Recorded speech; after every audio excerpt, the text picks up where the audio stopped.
राष्ट्र तमस से घिरा करे इसे अलविदा, राष्ट्र तमस से घिरा करे इसे अलविदा। ज्ञान यज्ञ की मसाल दे प्रकाश को उछाल, ज्ञान यज्ञ की मसाल दे प्रकाश को उछाल, दे प्रकाश को उछाल, दे प्रकाश को उछाल। राष्ट्र के रगों में रक्त भी जवान चाहिए, राष्ट्र के रगों में रक्त भी जवान चाहिए, रक्त भी जवान चाहिए, हाँ जवान चाहिए। अब जवान चाहिए, नौजवान चाहिए, अब जवान चाहिए, चाहिए, दृढ़ जवान चाहिए, समर्थमान चाहिए, दृढ़ जवान चाहिए। अब जवान चाहिए, नौजवान चाहिए, अब जवान चाहिए, नौजवान चाहिए, अब जवान चाहिए, नौजवान चाहिए, नौजवान चाहिए, नौजवान चाहिए, नौजवान चाहिए। बोलिए भारत माता की, परम पूज्य गुरुदेव की, वंदनीय माता जी की, युगाधिपति महाकाल की। और अब आइए इस गोष्ठी को आगे बढ़ाते हुए हमारे बीच हमारे प्रेरणा स्रोत आदरणीय सजिता भैया उपस्थित है। एक जोरदार कर्तव्य आदरणीय भैया के लिए आप आए हमारे साथ।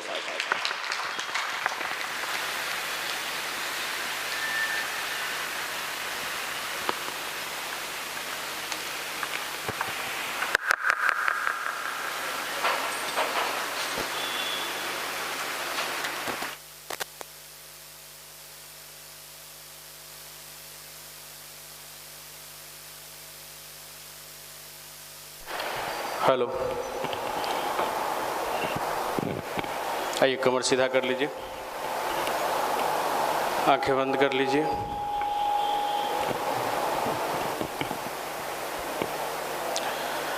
उगता हुआ स्वर्णिम सूरज का ध्यान करें। अंदर से ऐसा भाव करें कि हमारे समस्त शरीर पर सूरज के प्रकाश की किरणें पड़ रही है। हम अंदर से ऊर्जावान, तेजवान, प्राणवान बनते जा रहे हैं। हमारी अंदर की सारी बुराइयां, सारी नकारात्मकता धीरे धीरे समाप्त हो रही है। परम पूज्य गुरुदेव, परम वंदनीय माता जी एवं माँ गायत्री के सूक्ष्म रूप में आवाहन, उनसे प्रार्थना हमारी बुद्धि को सदैव सद्मार्ग की ओर प्रेरित करे। इसी भाव के साथ गायत्री महामंत्र हमारे साथ साथ ओम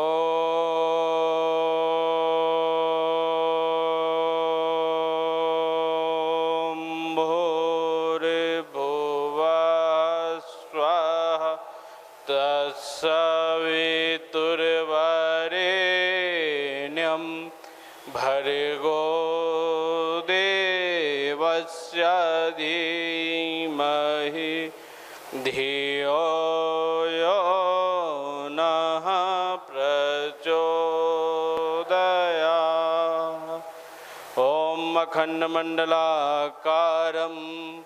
व्याप्तं येन चराचरं तत्पदं दर्शितं येन तस्मै श्रीगुरुवे नमः, तस्मै श्री गुरुवे नमः। प्रातःकालीन सभा में उपस्थित सभी देवतुल्य भव्य शक्ति स्वरूपा बहनों को हमारा प्रणाम। आप सबका प्रांतीय व प्रकोष्ठ के इस प्रातःकालीन सभा में स्वागत है, अभिनंदन है। आप सभी के जीवन में पूज्य गुरुदेव वंदनीय माता जी का ढेर सारा आशीर्वाद प्यार बरसता रहे। गुरुदेव का काम करते हुए अपने जीवन को, अपने कैरियर को शानदार बनाएं, बेहतर बनाएं, ऐसी शुभकामना, मंगल कामना युवा प्रकोष्ठ की ओर से है। मित्रों, अभी हम सबको भाई अरविंद जी के द्वारा संगीत दिया जा रहा था। नौजवान चाहिए, अब नौजवान चाहिए। किसको चाहिए नौजवान भाई? क्या सोच रहे होंगे भाई लोग जो पहले दिन आए हैं, भैया जवान तो है ही हैं, किसके लिए नौजवान मांग रहे थे? खुद के लिए। है ना। पहले तो खुद के लिए अगर हम जवान बन जाएंगे, नौजवान बन जाएंगे, अपनी जवानी जगा लेंगे तो हमारे जीवन की सार्थकता सिद्ध हो जाएगी, हमारी मानवता सिद्ध हो जाएगी, हमारा मनुष्य जीवन में लेना ये सार्थक हो जाएगा। क्यों साहब, नौजवान ही क्यों कर, बूढ़ा क्यों नहीं चाहिए? ये भी तो उठता है, क्यों नहीं चाहिए? क्योंकि नौजवान में वो एनर्जी होती है जो तमाम संकटों से, तमाम विघ्न बाधाओं से, तमाम परेशानियों से, तमाम अवरोधों से, तमाम अनैतिक चीज़ों से लड़ सकता है। और ये जवानी में ही ताकत है जो ये लड़कर अच्छाइयों की तरफ अपने आप को बढ़ा सकता है। और यही आपसे आने का यहाँ मतलब समझाया जाता है, जो अपने आप के अंदर की जो जवानी है, जो भगवान ने इस उम्र में हमें इतनी अच्छी जगह से जोड़ा है, इसको अपने अंदर सार्थकता सिद्ध करने की आवश्यकता है। हम यहाँ आकर भी, युवा मंडल में बैठकर भी अगर अपने अंदर नौजवानी नहीं अपने आप को अंदर से बनाएं, अंदर से जवानी नहीं जगाए, तो फिर ये दुर्भाग्य हो जाता है। ऐसा मत समझिएगा भैया हम आते हैं यहाँ के पीडीसी भी कर लिए हैं, वो सदस्यता वाला भी फॉर्म भर दिए हैं, तो हम भी युवा मंडल के कार्यकर्ता हो गए हैं और हमारे जीवन में जो गायत्री मंत्र के द्वारा जो मिलता है वो हमें भी मिलेगा। नहीं, आप अपने जीवन में कितना यहाँ की बातों को अपने जीवन में ईमानदारी पूर्वक आत्मसात करते हैं, हम बार बार कहते हैं, इम्प्लीमेंट करते हैं, आत्मसात करते हैं, उतना ही आपके जीवन में, हमारे जीवन में मिलता है और मिलता आ रहा है। इसलिए यहाँ से निवेदन किया जाता है, जो अपनी अंदर की वो तमाम जो ऊर्जाएं हैं, जो शक्तियाँ हैं, उसको जगाइए। और जगाने का एक ही प्रोसेस है। क्या है प्रोसेस? मेडिटेशन मंत्र। इसी के लिए प्रत्येक रविवार को हम सब यहाँ आते हैं ना साहब, जो अपने जीवन में अपने साप्ताहिक को कैसे ठीक करें। क्योंकि जब हम साप्ताहिक रूप से अपने आप को चार्ज करेंगे, तमाम निगेटिविटी से दूर रखेंगे और एक सप्ताह बेहतर बनाकर जीते हैं और फिर संडे को भागे चले आते हैं, जो साहब हमारा मेंटल स्थिति, हमारा वैचारिक स्थिति, हमारा नैतिकता एक सप्ताह बढ़िया से अपने कार्यों में लगे। हम जिस भी और कार्य कर रहे हैं, हम पढ़ाई कर रहे हैं, व्यवसाय कर रहे हैं या किसी भी क्षेत्र में हम कार्य कर रहे हैं, तो उसमें हमारी एनर्जी दोगुनी रहे, अन्य लोगों की अपेक्षा अत्यधिक रहे, जनरल से हटकर, मास से हटकर खास एनर्जी रहे। और यही खास बनने का जो तरीका है वो गायत्री मंत्र है, वो मेडिटेशन है। वो आपसे बार बार निवेदन किया जाता है, जो आप साहब जीवन में कुछ भी करो, किसी भी तरफ अपना कदम बढ़ाओ, मास से जो हटकर खास बनाने का जो तरीका है वो गायत्री मंत्र है, वो मेडिटेशन है, वो ध्यान है। और इसीलिए आपसे बार बार निवेदन किया जाता है, जो साहब आप प्रत्येक दिन 20 से 30 मिनट की क्या करिए, ध्यान करिए, गायत्री मंत्र करिए। क्योंकि जीवन में हम बार बार कहते हैं, देखो साहब 24 घंटा हमारे मानव जीवन में पॉजिटिविटी बना रहे, इसकी व्यवस्था हमें खुद बनानी पड़ेगी। कोई पड़ोसी नहीं बना के देगा, कोई दोस्त बना के नहीं देगा, खुद बनाना पड़ता है। क्यों? क्योंकि 24 घंटा में भी 5 मिनट के लिए देखते हैं बुद्धि गड़बड़ा जाता है लोग का। 5 मिनट, ज्यादा नहीं, कितना देर? 5 मिनट क्या करता है? सहारा ले लेता है ना पंखा का। 5 मिनट के लिए सब खेला है। मेंटल स्थिति डाउन हुआ, टेम्पर डाउन हाई हो गया, जीवन में कुछ विचारधारा है नहीं, संघर्ष से लड़ने की आदत है नहीं, एनर्जी है नहीं, लटक गया, गंगा जी में कूद गया। ये सारा खेल किसका है भाई? इस माइंड का ही है ना, इस विचार का ही है ना। और इसी को पावर बढ़ाने के लिए कहा जाता है। जो देखो साहब जीवन में समस्याएं हैं, जब तक हैं, जिस लेवल में हैं, जिस लेवल की तैयारी करें उस लेवल का समस्या है।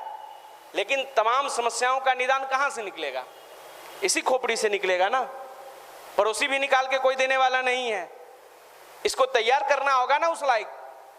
और यही तैयारी का जो मेथड है, जो साइंस है, जो टेक्नोलॉजी है, वो आपको तोड़ तोड़ कर बता दिया जाता है। हमें नहीं लगता दुनिया में युवाओं के इतना तोड़ तोड़ कर, आदरणीय भैया साधना बताते हैं प्रथम दिन जो भाइयों को, जितनी सरलता से अपने जीवन में आध्यात्मिकता को उतारा जा सकता है, अपने जीवन का सर्वांगीण विकास किया जा सकता है। और उसका परिणाम रहा है भाई, आज 30 वर्ष में युवा मंडल में आप उठाकर देखिएगा 4.5 लाख से अत्यधिक युवा अपने जीवन में ईमानदारी पूर्वक जिन जिन लोगों ने आत्मसात किया, उनका जीवन बदला है, उनके जीवन में नैतिकता बौद्धिकता का विकास हुआ है, वो अपने जीवन में संघर्ष का समावेश करके अपने आप को निखारा है, बिखरा नहीं है। क्योंकि जीवन में जब तक जीवन है तब तक संघर्ष है। इसी सच्चाई को हम कितना जल्दी एक्सेप्ट कर लेते हैं ये हम पे डिपेंड करता है। जितना जल्दी एक्सेप्ट करेंगे उतना ही हमारे जीवन में बदलाव आते चला जाएगा, मस्ती आते चला जाएगा। क्योंकि देखो साहब, यहाँ से भैया बार बार बताते हैं ये जीवन जो मिला है ये शॉर्ट टर्म के लिए मिला है, परमानेंट व्यवस्था है। डरना नहीं है जो भैया सावन के महीना में देव मन से क्या क्या कह रहे हैं, नहीं है भाई, यही सच्चाई स्वीकार करना नहीं है। एनसीईआरटी कहता है जो किसी मनुष्य को भारत में जीने वाले व्यक्ति का एवरेज लाइफ कितना साल, 60 साल। एनसीईआरटी, हम मानते हैं चलो भाई आप युवा मंडल से जुड़े हैं तो आपका 80 साल हो जाए, 70 साल हो जाए, 20 साल बढ़ा लीजिए। 80 साल में कितना गुजर गया, 30 तक तो और 25 तक तो सबका गुजर रहा है ना भाई। मैक्सिमम यहाँ बैठे लोग दिख रहे हैं, 24-25 तो निपटा दिए होंगे। आधा आधी बचा है, थोड़ा सा आधा आधी मान लेते हैं, आधा बचा है। अब आधा में अपने को भी जीवन को आनंद में रखना है। और आपको लग रहा होगा ना जो भैया हमको नौकरी मिल जाएगा, पैसा मिल जाएगा तो मस्ती से जी लेंगे, ना, इससे 10 टाइम्स जो संघर्ष है ना वो बढ़ता है पैसा आने के बाद, 10 टाइम्स। वो कहावत सुने हैं, कितने लोगों ने सुना होगा जो बाबू मैट्रिक में मेहनत कर लो, 10th में मेहनत कर लो, आगे सब आसान है। सब लोग सुने हैं कि नहीं? घर में जब सुबह सुबह 4 बजे दादाजी के द्वारा या पापा के द्वारा उठाया जाता था, उस समय हम लोग के समय जब मैट्रिक में हम लोग थे 10, 11, 12, 11 में, तो उस समय दादाजी थे तो पापा लोग थे तो सवेरे सवेरे हॉस्टल में भी सर के द्वारा 4 बजे उठाया जाता था। अरे अब ये 2-3 महीना मेहनत कर लो, लास्ट का 2-3 महीना मेहनत करोगे जीवन पूरा निखर जाएगा, बन जाएगा। सुबह 4 बजे जगना चाहिए ब्रह्म मुहूर्त में। तो हम लोग भी सोचते थे ठीक है कर रहे हैं, चलो 2-3 महीना मेहनत कर लेते हैं, क्या दिक्कत है, अच्छा रिजल्ट हो जाएगा। किए भी, हुआ भी, लेकिन लगता था नहीं 10वां के बाद तो ज़्यादा पढ़ाई में बर्डन नहीं है, होता था। लेकिन उसके बाद जो पता चला जब इंटर में आए, मैथ्स लिए, तो होता है ना जो टॉपिक था उसका किताब मिल गया यहाँ। वास्तविकता यही है, उस लेवल में बढ़ा भाई। अब इंटर जो किया होगा, अब फिर इसके बाद ग्रेजुएशन जो किया होगा तो लगा होगा अरे अब तो आसान ग्रेजुएशन ऐसी है। लेकिन जो पढ़ के ग्रेजुएशन करता है ईमानदारी पूर्वक, तो फिर इंटर में जो टॉपिक होता है वो ग्रेजुएशन में जाके मोटा मोटा ग्रंथ बन जाता है, किताब बन जाता है। तो जीवन का भी यही रूल है।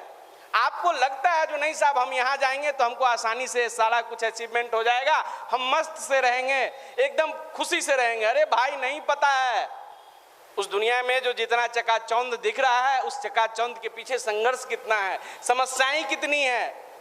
ये भौतिकवादी दुनिया, ये भौतिक चीजें हमारी मेंटल स्थिति को, हमारी मन स्थिति को खुश बना ही नहीं सकता है। खुश बनाने का तो तरीका हमारे अध्यात्म के पास था भाई, जिसको हम आप आज पूजा पाठ समझ लिए हैं, जिसको हम आप सोमवारी समझ लिए हैं दीदी लोग, जिसको हम आप जलाभिषेक का तो अच्छा साइंस है, अध्यात्म के पास इसका विशेष एकदम उच्च लेवल का साइंस है। लेकिन हम आप समझ लिए हैं बोल बम, बस 10-12 घंटा पैदल चलना है। लेकिन भीतर क्या चल रहा है इस 12 घंटा में? आप अपने जीवन में इसका बदलाव क्या ला रहे हो? आप अपने जीवन में इन चीजों से क्या बदलाव ला रहे हो? आप अगर आपका जलाभिषेक तब सार्थक, आपका बाबा धाम का कांवड़ तब सार्थक जब आप जलाभिषेक करने के बाद महादेव से ये प्रार्थना करें, हे महादेव ये जो जल इतना पवित्र है, इतना ही पवित्र हमारे मन में आ जाए, हमारी मन की मलिनता समाप्त हो जाए। हम जलाभिषेक आज किए हैं तो आज से हम अपने जीवन में ज्यादा झूठ नहीं बोलेंगे, हम अपने जीवन में आपकी तरह मेहनत करेंगे। महादेव मेहनत करते हैं ना, तो आपके जैसा आलस प्रमाद में सोए रहते हैं। अगर वो सो जाए तब क्या होगा? हम लोग सो जाएंगे सदा के लिए। वो जाग रहे हैं तब ना हम जाग रहे हैं जी। ये चीज सीखो ना, उनसे गुण कर्म से लेना देना नहीं है। हम जल चढ़ाएंगे उससे हमको प्रसन्न हो जाएगा, हमारा मनोकामना पूरा हो जाएगा। अरे भाई भगवान अगर जल से मनोकामना पूरा करने लगे तो जितना बाबा धाम वाले कंवरिया लोग जो जा रहे हैं वो तो सब उनको राष्ट्रपति बन जाना चाहिए, प्रधानमंत्री बन जाना चाहिए। हाँ, जीवन में क्यों नहीं बदलाव? क्यों? क्योंकि उनके साइंस को उन्होंने समझा ही नहीं। अब ऐसा नहीं जो हम यहाँ से कर रहे हैं तो हम लोग जलाभिषेक नहीं करते हैं या बाबा धाम नहीं जाते हैं। नहीं नहीं भाई, जाते हैं, जलाभिषेक भी करते हैं, लेकिन अच्छी मनोदशा के साथ, कुछ संकल्पित होकर। और जीवन में जब ऐसा अध्यात्म को अपनाओगे तो वो आपको एक अलग ऊर्जा प्रदान करेगा, वो आपको संघर्ष में लड़ने की शक्ति प्रदान करेगा। और इसीलिए आपसे बार बार निवेदन किया जाता है, जो साहब हम आप जब यहाँ युवा मंडल में आते हैं तो अपने जीवन में ओरिजिनल अध्यात्म को समावेश करेंगे। वो टोना टोटका वाला अध्यात्म नहीं, वो फर्जीवाड़ा वाला अध्यात्म नहीं, वो टीटीएम वाला अध्यात्म नहीं, जो ताबड़तोड़ तेल मालिश कर रहे हैं, कब हनुमान जी को खूब एकदम बढ़िया बढ़िया लड्डू दिखा रहे हैं, जैसा कि भैया कहते हैं, अब खूब चालीसा उनको सुना रहे हैं, कपि संकट मोचन नाम तिहारे के नहीं जानते हैं, कपि संकट मोचन नाम तिहारे। आपको दुनिया में कौन नहीं जानता है हनुमान जी? आप तो इतनी शक्तिशाली है, जो बताइए पूरे बानर सेना में कोई सीता माता का खोज नहीं लगाया, आप एकलौता 1 and 1 ओनली आर्मी है जो राम जी का काम कर दिया आसान। आप इतना बड़ा बड़ा काम किए हैं, लेकिन हमारा एक छोटा सा काम नहीं कर सकते हैं? बताइए हनुमान जी प्रतीक किसका दे रहे हैं, सीख क्या दे रहे हैं? जो जीवन में काम करने वाले व्यक्ति का नाम होता है, जीवन में उसी का मान सम्मान उसके पीछे, किसके पीछे चलता है? जो जीवन में सदैव काम के प्रति अक्सर रहता है, जो जीवन में कभी चैलेंज को स्वीकार करने से पीछे नहीं हटता है, जो अपने जीवन में ओरिजिनल अध्यात्म को एक्सेप्ट करता है। राम काज किए बिना मोहि कहाँ श्राम को अपने जीवन में एक्सेप्ट करता है। हम आप सोचते हैं नहीं साहब, हम तो राम नाम लिए बिना मोहि कहाँ श्राम अपने आप को बनाना चाहते हैं। तो फिर वो हनुमान जी वाला जो प्यार है, जो स्नेह है, जो राम भगवान ने उनके जीवन में दिया, जो मान दिया, जो सम्मान दिया, वो हमारे आपके जीवन में नहीं मिलेगा। फिर आप कितनों गुरु कार्य में दिखावा कर लीजिए, कितनों इधर उधर दिखा लीजिए, लेकिन भीतर आपका ठीक नहीं है। आपके भीतर में क्या, भैया बार बार कहते हैं ना, जो भगवान के पास सेंसर लगा हुआ है, क्या लगा हुआ है? हम बाहरी कितनों गुदगुदा लें, कितनों कुछ कह दें, लेकिन हमारे भीतर क्या चल रहा है, हमारा इंटेंशन कैसा है, ये मैटर करता है। और इंटेंशन अच्छा है तो जीवन में निरंतर अच्छाई की तरफ आप आगे बढ़ोगे। और इसी का ट्रेनिंग युवा प्रकोष्ठ देता है, जो साहब आप अपने जीवन में खुद भी अच्छा बनो और दूसरे को भी अच्छा बनाओ। अभी संगीत चल रहा था, नौजवान चाहिए। नौजवान किसके लिए चाहिए? इस राष्ट्र के लिए चाहिए भाई, इस राष्ट्र को अच्छा बनाने के लिए। क्यों? क्योंकि अभी का समय आप उठाकर देखेंगे, राष्ट्र के नौजवान का स्थिति हम आप कहने के लिए तो हैं। भारत में कितना युवा रहता है? 70%। हमारे आदरणीय प्रधानमंत्री जी कहते हैं ना, भारत युवाओं का देश है। मतलब भारत में 70% से अधिक युवा रहते हैं। 30 वर्ष से कम उम्र वाले लोग रहते हैं, लेकिन साहब उनके अंदर यौवन है कि नहीं है, उनके अंदर संघर्ष से लड़ने की क्षमता है कि नहीं है, ये देखने की बात है। अब वो अपने जीवन में संघर्ष से लड़ पाते हैं कि नहीं लड़ पाते हैं, ये देखने की बात है। और इसी को ताकत को बढ़ाने के लिए जो बताया जाता है, वो गायत्री मंत्र बताया जाता है। जो जीवन में चैलेंजेस स्वीकार करता है वही युवा है। आदरणीय भैया बार बार बताते हैं ना, जो जीवन में जिसके वाणी में ओज हो, ललाट पर तेज हो, वो युवा है। ललाट पर तेज मतलब गोरा काला से नहीं लेना देना है, वो दिखता है, तेज दिखता है। आप गोरा हो, काला हो, व्हाटएवर जो भी हो, लेकिन आपके अंदर तेज होना चाहिए। जिस ओर कदम बढ़ा दिए उससे पीछे रखने वाला नहीं हूं, सदैव निरंतर आगे बढ़ने वाला व्यक्ति होना चाहिए। और तब जाकर जीवन सार्थकता, हमारी मनुष्यता जीवन में सिद्ध होती है। और यही यहाँ से बताया जाता है, जो साहब आप प्रत्येक रविवार को जब आते हैं तो डे बाय डे आप देखिए अपने जीवन में क्या चेंजेज आ रहे हैं। क्या हम अपने जीवन में अध्यात्म की तरफ अग्रसर हो रहे हैं? क्या हम अपने जीवन में ओरिजिनल अध्यात्म, जो पूज्य गुरुदेव कहा करते थे, जो साधना, स्वाध्याय, संयम, सेवा, ये 4 चीज कितनी ईमानदारी से, कितनी निष्ठा से, कितनी भाव से अपने जीवन में उतार रहे हैं तो अच्छी बात है। आज देखो ना साहब, हमारे आपके कंधे के ऊपर ये जिम्मेवारी है। जो हमारे साथी, हमारे युवा जो हमारे लॉज में रहते हैं, हमारे गांव में रहते हैं, उनका विचारधारा क्या है आप उठाकर देखो।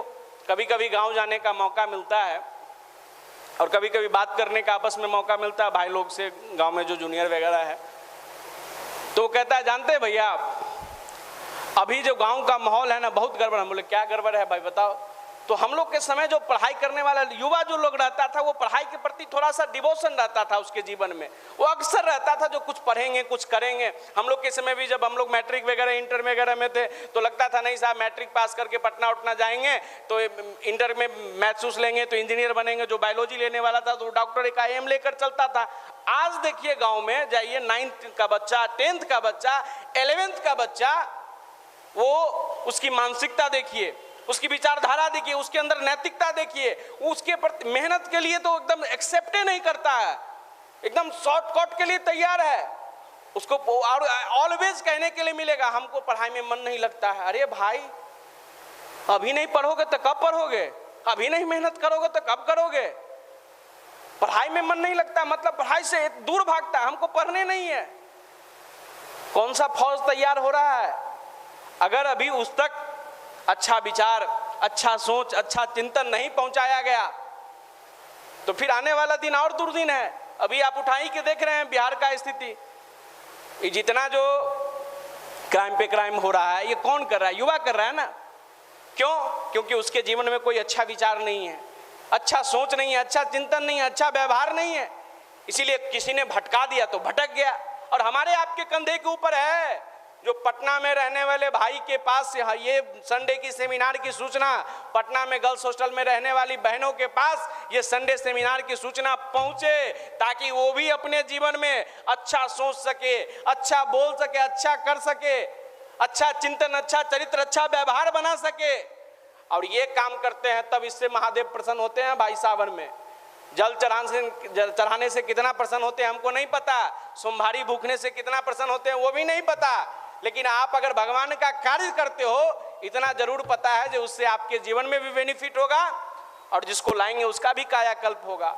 और यही बदलने का तरीका है। और बदलने का तरीका है एक और एक मात्र यही तरीका है जो खुद भी अच्छा विचार से जुड़ेंगे, अपने जीवन में ऐसी व्यवस्था बनाएंगे, जो खुद भी अच्छा सोचेंगे, खुद भी अच्छा करेंगे, अपने जीवन में चाल चरित्र चेहरा को जो कहा जाता है अच्छा बनाएंगे, अपने जीवन में नैतिकता बौद्धिकता को बढ़ाएंगे और तब जाकर दूसरे को कहेंगे तो वो ज्यादा एक्सेप्ट करेगा।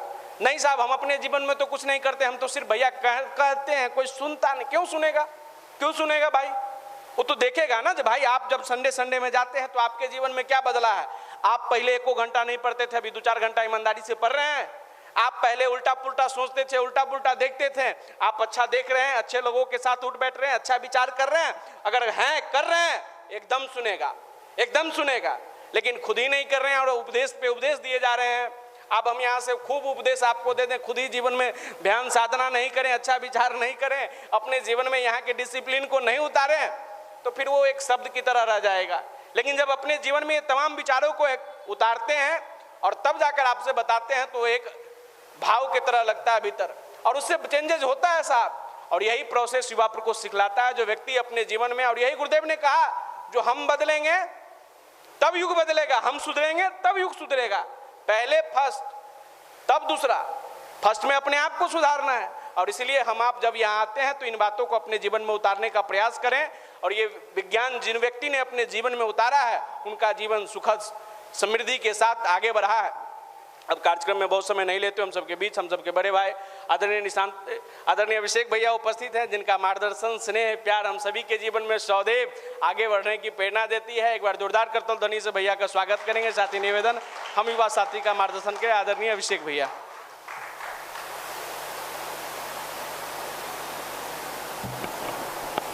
आइए एक बार गायत्री महामंत्र कमर सीधी कर लें। परम पूज्य गुरुदेव, परम वंदनीय माता जी का ध्यान करते हुए उनसे प्रार्थना कि हम सबकी बुद्धि सदमार्ग में प्रेरित हो।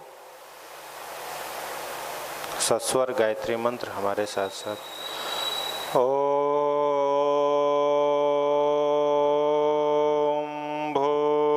भूर्भुवः स्वाहा तत्सवितुर्वरेण्यं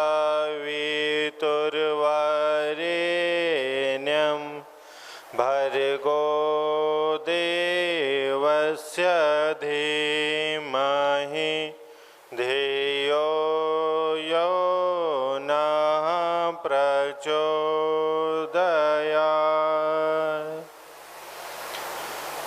परम पूज्य गुरुदेव, परम वंदनीय माता जी की सूक्ष्म रूप उपस्थिति में आप सभी का बहुत बहुत स्वागत है। दोस्तों, अभी आप सुन रहे थे कि जीवन में अपना रूटीन क्या होना चाहिए, और जब तक उस तरह का एक बेहतर रूटीन हम सभी का नहीं बन जाता है तब तक कोई काम बनता नहीं है। जीवन में अगर अनुशासन नहीं हो, डिसिप्लिन नहीं हो तो उस जीवन का कोई महत्व नहीं है। बिना अनुशासन का जीवन, अनुशासनहीन जीवन हो किसी का तो उसका कोई मतलब है नहीं। इसलिए जीवन में किसकी आवश्यकता है? नियम की, डिसिप्लिन की, अनुशासन की। अनुशासन ऐसा नहीं कि बाहर वाला कोई व्यक्ति आप पर बना करके देगा तब आप उसके अनुसार चलोगे। हर व्यक्ति का जीवन शैली जो है, लाइफ स्टाइल, वो अलग अलग है। सबके जीवन जीने का तरीका अलग अलग है। इसीलिए अपने जीवन का जो नियम होता है, डिसिप्लिन होता है, वो व्यक्ति को स्वयं बनाना पड़ता है और उसको स्वयं के जीवन में लागू भी करना पड़ता है और कठोरता के साथ लागू करना पड़ता है।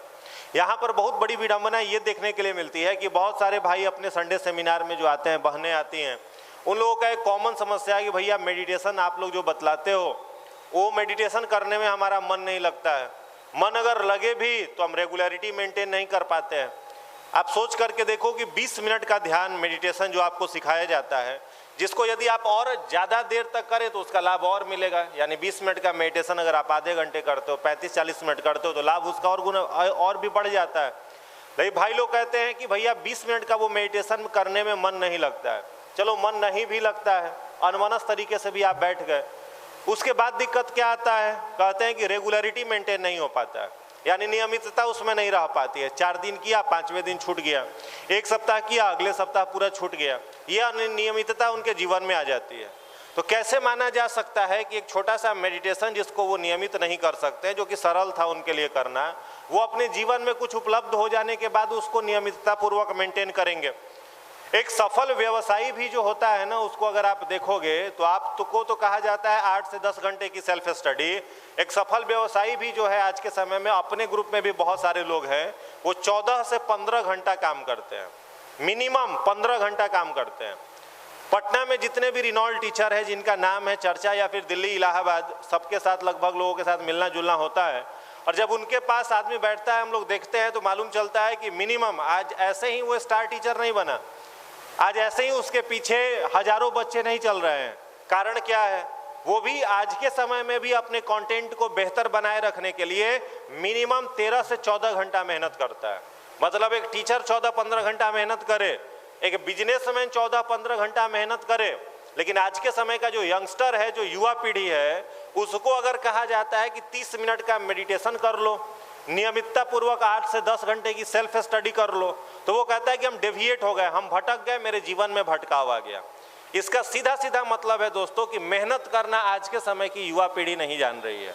और मेहनत करना इसलिए नहीं जान रही है कि शारीरिक दुर्बलता और मानसिक दुर्बलता से कंप्लीट रूप से ग्रसित है। एक तो मेंटल पैरालाइज्ड है आज के समय का युवा। सोचना क्या है, करना क्या है। अगर दिन भर में 1000 विद्यार्थियों से हम मिले तो हम पाते हैं उसमें 800 से ज़्यादा विद्यार्थी ऐसे हैं जिनका लाइफ स्टाइल इस कदर घटिया स्तर का है कि वो अपने जीवन में कुछ करेंगे नहीं। हमें भी मालूम है कि वो कुछ करने वाला नहीं है, उसको भी पता है कि वो कुछ नहीं करेगा, फिर भी पटना में लॉज में रह करके रूम रेंट बढ़ाए हुए है, फिर भी पटना में रह करके वो तैयारी में झूठा काम में लगा हुआ है। इस भ्रम से अपने आप को बाहर कैसे निकालोगे? तो इस भ्रम से बाहर निकालने के लिए जो चाहिए, सबसे पहली जिस चीज़ की आवश्यकता है दोस्तों, उसको कहते हैं आत्मबल, उसको कहते हैं कॉन्फिडेंस। जीवन में जब तक व्यक्ति के पास आत्मबल नहीं रहेगा तब तक वो कुछ नहीं कर सकता है। आत्मबल का शरीर के बाहर आउटलुक से कोई मतलब नहीं है। दुबला पतला शरीर भी अगर उसके अंदर आत्मबल है तो उसने देश को झकझोरा है। पिछले दिनों हमने आप लोगों को कहानी सुनाया था राजा राम मोहन राय का। सती प्रथा का नाम सुने हो? सती प्रथा क्या थी? जब किसी स्त्री का पति की मृत्यु हो जाती थी तो पत्नी को पति के शव के साथ क्या कर दिया जाता था? जला दिया जाता था। आप सोचो कितनी क्रूर व्यवस्था थी, कितनी क्रूर व्यवस्था थी। किसी का पति अगर मर गया तो पत्नी को ले जा करके पति के शव के साथ ही बांध देते थे और उसको भी जला देते थे। राजा राम मोहन राय जो थे वो 6 वर्ष की अवस्था में थे, सिर्फ 6 साल की अवस्था थी उनकी, और 6 साल की अवस्था में उनके बड़े भाई साहब की मृत्यु हो जाती है। तो उनकी जो भाभी थी राम मोहन राय जी की, उन पर दबाव बनाया जाता है कि आप भी आत्मदाह कर लीजिए इनके शव के साथ। रूम में रात के समय या सुबह के समय आप रोटी बेलते होगे, अगर रोटी बनाते हो ना लॉज में, खाना अपने से ना बनाते हो भाई, या फिर कुछ लोग मेस में खाते होंगे, तो खुद से अगर खाना बना रहे हो, रोटी फूला और उसके पपड़ी के अंदर अगर उंगली घुस जाए, कभी हुआ है? रोटी से हाथ जला है भाप से, स्टीम से? जिसका जला होगा उसको अनुभव है। तो जब उंगली जल जाए तो कितना दिन कम से कम दर्द रहता है? 2 से 3 दिन। जबकि भाप से छोटा सा जला है 2-3 दिन दर्द होता है। और किसी जीवित व्यक्ति के शरीर में आग लगा दो, उसको क्या कष्ट होगा कल्पना करो, कितनी बड़ी कुरीति। और इस कुरीति को धर्म से जोड़ दिया। धर्म से ऐसे जोड़ दिया कि जो व्यक्ति इस सती प्रथा को फॉलो नहीं करेगा उससे देवी देवता रुष्ट हो जाएंगे और उसके परिवार को, उसके वंश को वो समाप्त कर देंगे। अब डर के मारे जितने भारतीय थे सबने मजबूरी बना लिया था कि नहीं, जिसका पति मरेगा पत्नी को आत्मदाह करना है। 6 साल की उम्र में राजा राम मोहन राय के भाई की मृत्यु होती है। उनके भाभी पर लोग दबाव बनाता है कि आत्मदाह कर लो। वो कहती है नहीं, हम इस प्रथा को नहीं मानेंगे, हम नहीं करेंगे। उन्हीं के परिवार वाले नशा वाला कोई पदार्थ उनको खिलाते हैं ताकि वो थोड़ा सा अनकॉन्शियस हो, और नशा वाला पदार्थ खिला करके पत्नी के शव को क्या किया जाता है, पति के शव पर रख करके आग लगा दिया जाता है। जब आग लगता है शरीर जलना शुरू करता है तो कितना भी कोई नशा में हो दर्द तो महसूस होगा ही। अब उसको उनका पूरा शरीर जब जलता है तो पूरा वहां से चिता पर से उठ करके भागने का प्रयत्न करती हैं। गांव वाले, परिवार वाले क्या करते हैं, डंडे से, बांस से ढकेल ढकेल करके जबरदस्ती उनको वहां पर शव के पास, चिता के पास लिटा देते हैं और राजा राम मोहन राय के सामने ही उनकी भाभी का आत्मदाह कर दिया जाता है, उनके भैया के डेथ बॉडी के साथ। ये सारी घटनाएं 6 वर्ष के लड़के के सामने घट रही थी, मात्र 6 साल की उम्र था। उसने उसी समय संकल्प लिया कि कुछ जीवन में करे या ना करे, इस सती प्रथा को जड़ से समाप्त करेंगे, और उस लड़के ने करके दिखाया। आप कल्पना करो, 6 वर्ष की उम्र में लिया गया संकल्प, युवावस्था में उस संकल्प को पूरा करने की मदद। यह आती कहां से है? 6 साल के बच्चे में क्या कॉन्फिडेंस रहा होगा, क्या रहा होगा? इसको क्या कहते हैं दोस्तों? इसी को कहा जाता है आत्मबल। गांधी जी का वजन मात्र 98 पाउंड था, सिर्फ 98 पाउंड। 98 पाउंड को अगर किलोग्राम में कन्वर्ट करोगे तो हमको लग रहा है कि 45, 46 या 50 के अंडर में ही होगा। लगभग 50 किलोग्राम वजन था। और उस कृषक का शरीर के अंदर जो आत्मबल था उसको बताने की किसी को जरूरत नहीं है कि कैसा आत्मबल था। चंद्रशेखर आजाद, भगत सिंह के जीवन को उठा करके पढ़ोगे, भगत सिंह के शरीर का वजन बहुत ज्यादा नहीं था, दुबले पतले थे, लेकिन फांसी का फंदा सामने है, उसको देखने के बाद भी कलेजे के अंदर कोई भय नहीं आया, कोई डर नहीं आया कि आज मेरी जीवन यहाँ पर समाप्त हो रही है। इसको क्या कहते हैं? इसको कहते हैं आत्मबल। और उस आत्मबल के सामने अगर आज के वर्तमान समय में अपनी स्थिति का आप आकलन करोगे तो पता चलेगा कि शर्म करने की स्थिति में आज के समय की युवा पीढ़ी और हम लोग बैठे हुए हैं। खुद के ऊपर शर्म करने की स्थिति है। एक छोटा सा संकल्प लिया कि पटना में आए हैं, 6 से 7 महीने में एसएससी का रिजल्ट, बैंकिंग का रिजल्ट, जो भी सेक्टर की आप तैयारी करते हो उसका रिजल्ट लेंगे। लेकिन अफसोस की बात, आज पंचवर्षीय योजना में युवा बैठा हुआ है और एक प्रीलिम्स का रिजल्ट उससे नहीं हो रहा है। आकर के कहते हैं भैया पीटी कैसे निकलेगा, उसका कुछ तरीका बताइए। भाई तुमको क्या तरीका बताएं? आज के समय में यूट्यूब पर टीचर तरीका बता रहा है, क्लासरूम में टीचर तरीका बता रहा है, तुम्हारा जो सीनियर है वो तुमको तरीका बता रहा है, उसके बाद तो तुम पीटी निकाल नहीं पा रहे हो। आकर के प्रश्न करते हो कि भैया पीटी कहाँ से निकले? तो मेंटली पैरालाइज्ड जो हो चुके हो, सबसे पहले इस दिमाग को क्या करो, ठीक करो। सोचना क्या है, करना क्या है, अपनाना क्या है, इसको सबसे पहले ठीक करो। भेड़ की चाल जो चल रही है उसको सिर्फ फॉलो करना, उसके पीछे पीछे चलना, आज के समय के सबसे बड़ी निरर्थकता यही है। भेड़ को चलते हुए देखिए झुंड में, भेड़ जब चलता है तो कभी ध्यान से देखिएगा, हर एक भेड़ को लाइन लगा के चलता है। हर एक भेड़ को भरोसा होता है कि उसके आगे वाला भेड़ जो है वो सिर उठा करके चल रहा है। कभी भी भेड़ को देखोगे ना चलते, सिर उठा के नहीं चलेगा, सिर क्या करता है, झुका के चलेगा। सबको मालूम होता है कि हमारे आगे वाला देख रहा होगा, रास्ता देख के चल रहा होगा। और सबसे आगे वाला भी क्या करता है, सिर झुकाए ही रखता है। अगर एक भेड़ गलती से कुएं में गिर जाए, पीछे का सारा भेड़ जाके कुएं में गिरेगा, कोई रास्ता नहीं देख रहा है। तो आज के समय में जो रास्ता, जो ट्रेड पर हम लोग चल रहे हैं और सोच रहे हैं कि इस रास्ते पर चल करके सफल हो जाएंगे, माफ करिएगा, ये सफलता की ओर रास्ता नहीं जाने वाला है। आज के समय में सोसाइटी में, समाज में जो आग लगा हुआ है, लोग एक दूसरे को देखना पसंद नहीं कर रहे हैं, एक दूसरे के साथ बात करना, बैठना पसंद नहीं कर रहे हैं, चारों तरफ ईर्ष्या द्वेष का वातावरण है। उस समय, उस विकट परिस्थिति में भी अपना युवा प्रकोष्ठ हर रविवार को यहाँ पर सैकड़ों हजारों भाइयों को बैठा करके सदविचार अगर दे रहा है तो ये भगवान का सबसे बड़ा काम है। इस युवा को अगर ये नहीं सिखलाया जाए कि तुम्हें करना क्या है, तुम्हारे सोचने का तरीका क्या होना चाहिए, तब तक जीवन में कुछ उपलब्ध होने वाला नहीं है। और जब तक सोचने का तरीका नहीं आए, आर्ट ऑफ थिंकिंग नहीं आए, तब तक आप कुछ बन भी नहीं सकते हो। आपकी जो पर्सनालिटी होती है ना, उस पर्सनालिटी में 90% जो किरदार होता है वो आपके सोचने के तरीके से बनता है। आप सोच क्या रहे हो, हर एक प्रॉब्लम को टेकल करने के लिए आपके माइंड में समस्या क्या आ रही है। बचपन में याद होगा जब हम लोग दशहरा के मेला में जाते थे घूमने के लिए और कोई खिलौना खरीद करके आता था रिमोट कंट्रोल कार मिल गया, या फिर बोट वगैरह बहुत चीज़ मिलता था, 50-100 रुपये का कोई खिलौना आया, गलती से वो खिलौना अगर काम नहीं कर रहा है, उसका बैटरी खराब हो जाए, कोई टेक्निकल फॉल्ट आ जाए, उसके बाद हम लोग कितना परेशान होते थे, यार आज ही खिलौना खरीद करके लाएं और आज ही काम करना बंद कर दिया। टेंशन में आ जाते थे, किस लिए? 100 रुपए के उस खिलौने के लिए। कारण बचपन में सोचने की क्षमता कितनी थी? 100 रुपए लायक ही थी। आज के समय में आप कोई खिलौना खरीद करके ले आओ और अगर वो टूट जाए, कितना देर दुख में रहोगे? हमें लग रहा है 1 मिनट का भी दुख नहीं आएगा, फिर दोबारा खरीद लेंगे। यानी अवस्था अगर बढ़ रही है तो प्रॉब्लम्स को सॉल्व करने की क्षमता भी क्या होती है? बढ़ती है। और आज के समय में यही मेंटल एबिलिटी जो है, मानसिक क्षमता जो है, वही कमजोर हो गई है, जिसके चलते कोई भी छोटा सा छोटा प्रॉब्लम आपको बड़ा दिखाई देता है। इस फॉर्मूला में सबसे बेहतर अगर कुछ काम करता है तो वो गायत्री मंत्र करता है, ध्यान करता है, मेडिटेशन करता है। और वैज्ञानिक रूप से प्रूफ किया गया है गायत्री मंत्र को कि अगर नियमितता पूर्वक 20 मिनट आप गायत्री मंत्र का जप करते हो तो आपके ब्रेन को सबसे ज्यादा एक्टिवेट रखने का काम गायत्री मंत्र करता है। अब ब्रेन के बारे में अगर आप थोड़ा सा पढ़ेंगे तो शरीर को पूरा कंट्रोल करने वाली जो ग्रंथियां होती हैं बायोलॉजिकली, वो सारी ग्रंथियां कहां पर हैं? जो आपके पूरे शरीर को कंट्रोल कर रहा है, सब ग्रंथि कहाँ है? अरे बोलो ना भाई, कहाँ है? ब्रेन में है, मस्तिष्क में है।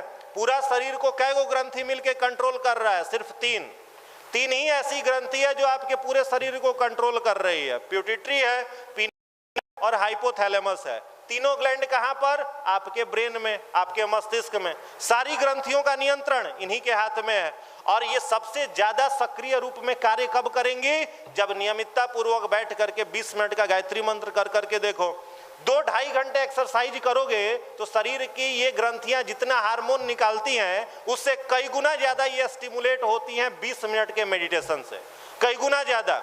ऐसे ही गायत्री मंत्र पर एम्स का रिसर्च यह नहीं कह दिया कि सिर्फ एक बार गायत्री मंत्र को प्रोनाउंसिएशन करते हो, सिर्फ एक बार पूरा उच्चारण कर दिए तो आपके मस्तिष्क में 1,10,000 हर्ट्ज का वाइब्रेशन होता है, 1,10,000 हर्ट्ज का।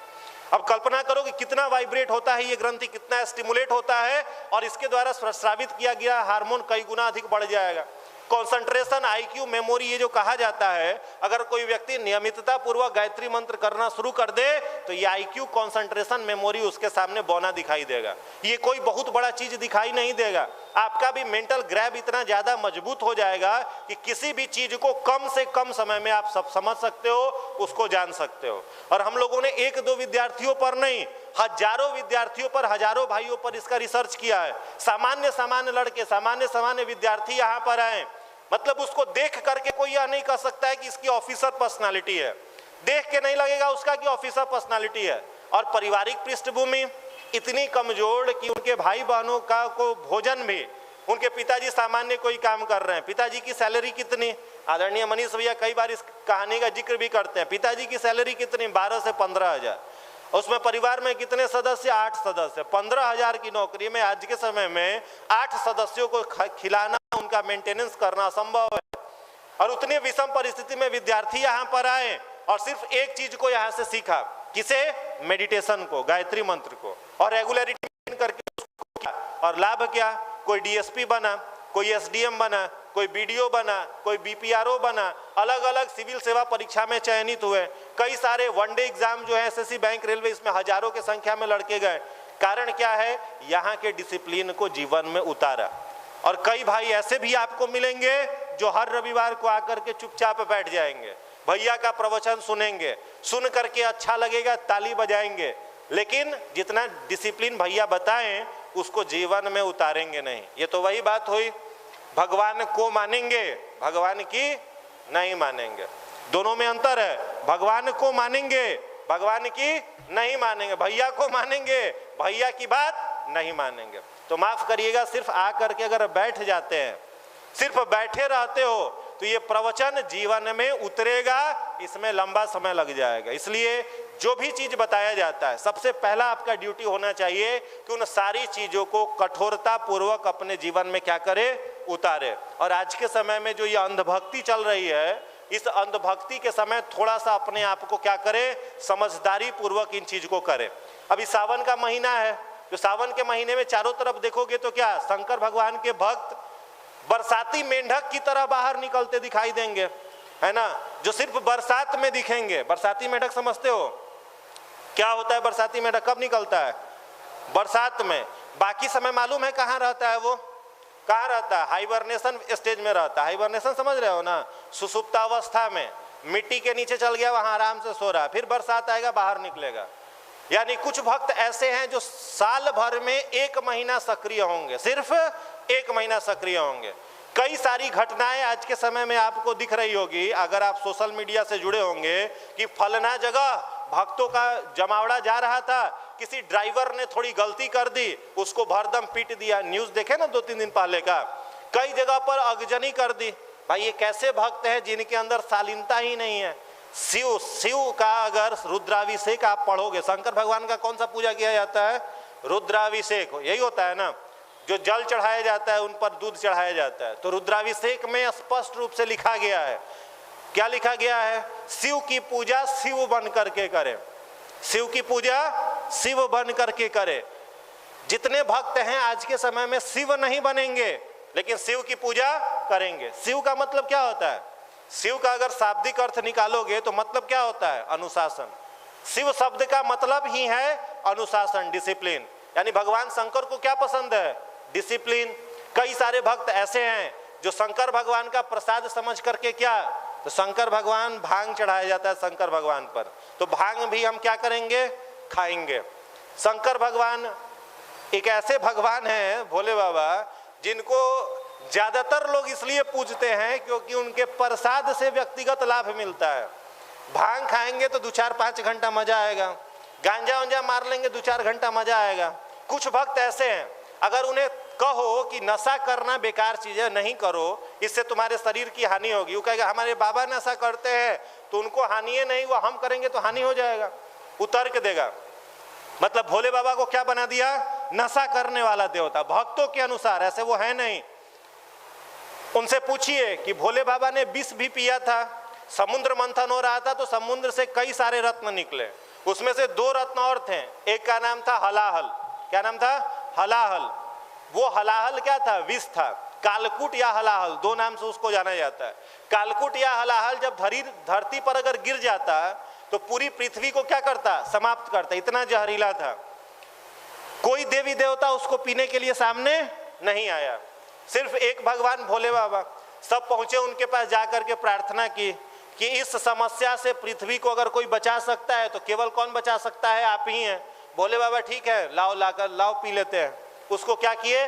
पी गए। और पी करके शरीर में नहीं उतारा, कहाँ रख लिए? कंठ पर। और क्या बोला गया उनको? नीलकंठ कहा गया। कंठ कैसा हो गया? नीला। तो ये जो लोग पूजा कर रहे हैं और उदाहरण दे रहे हैं कि भोले बाबा भांग खाते हैं, उनसे कहिए कि भोले बाबा कालकूट भी पिए थे, 2 बूंद व्यवस्था बनाए आपके लिए, पीजिएगा। तो नहीं, वहां पर वो नहीं करेंगे, लेकिन भांग खाएंगे, गांजा खाएंगे, रास्ता में चलते हुए अनुशासनहीनता करेंगे। ये क्या है? भोले बाबा की पूजा है। तो शंकर भगवान वैसी पूजा को स्वीकार करेंगे जिस पूजा में आपको क्या दिखेगा? डिसिप्लिन। जिस पूजा में क्या दिखेगा? अनुशासन। अनुशासन रहित पूजा जो है, जिसमें डिसिप्लिन ही नहीं हो, जीवन जीने का तरीका ही नहीं हो, अभद्रता जीवन में कूट कूट करके भरी हो, वैसी पूजा को कोई भी देवता, कोई भी भगवान हो, कभी स्वीकार नहीं कर सकते। तो यहाँ पर आने का, यहाँ पर बैठने का दोस्तों सिर्फ एक मतलब है, अपने जीवन में अपने टाइम को इतना शानदार तरीके से मैनेज करो, अपने आप को इतने कठोर डिसिप्लिन में रखो कि कभी भी जीवन में कोई भी भटकाव आए, कितनी भी विषम परिस्थिति आए, आपका जो अनुशासन है, आपका जो चरित्र है, आपका जो चिंतन है, आपका जो व्यवहार है, उसमें राई रत्ती भी फर्क नहीं है। इतना अपने आप को डिसिप्लिन में रखो, तभी यहाँ पर आना सार्थक है।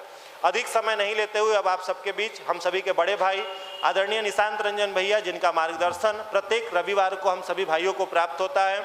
आदरणीय भैया का मार्गदर्शन हर एक विषम परिस्थिति में कैसे जीवन को जिया जाए, आर्ट ऑफ लाइफ क्या होना चाहिए, हर एक समस्या का समाधान आध्यात्मिक और परम पूज्य गुरुदेव के विचारों से कैसे हम प्राप्त कर सकते हैं, इस पर हम सभी को प्राप्त होता है। तो अधिक समय नहीं लेते हुए आदरणीय निशांत भैया को आमंत्रित करते हैं। आदरणीय भैया आए और हम सभी का मार्गदर्शन करें। आदरणीय निशांत भैया।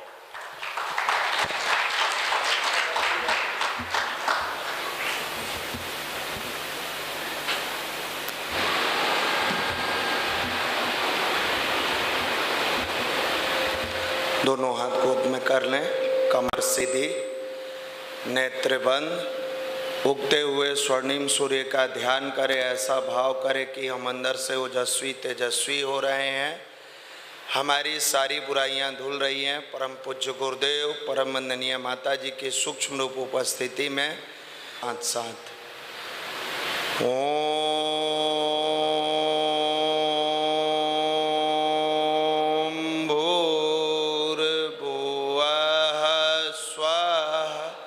तत्सवितुर्वरेण्यं भर्गो देवस्य धीमहि धियो यो नः प्रचोदयात्।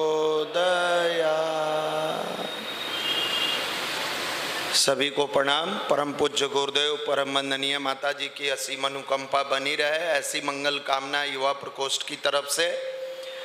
अभी बताया जा रहा था कि हमारा साधना कैसा होना चाहिए। परम पूज्य गुरुदेव एक पतली सी पुस्तक लिखे हैं, साधना में प्राण आ जाए तो कमाल हो जाए। कभी पढ़िएगा, मौका मिलेगा तो बड़ा मजा आएगा। गुरुदेव की लिखी हुई किताब है, साधना में प्राण आ जाए तो कमाल हो जाए।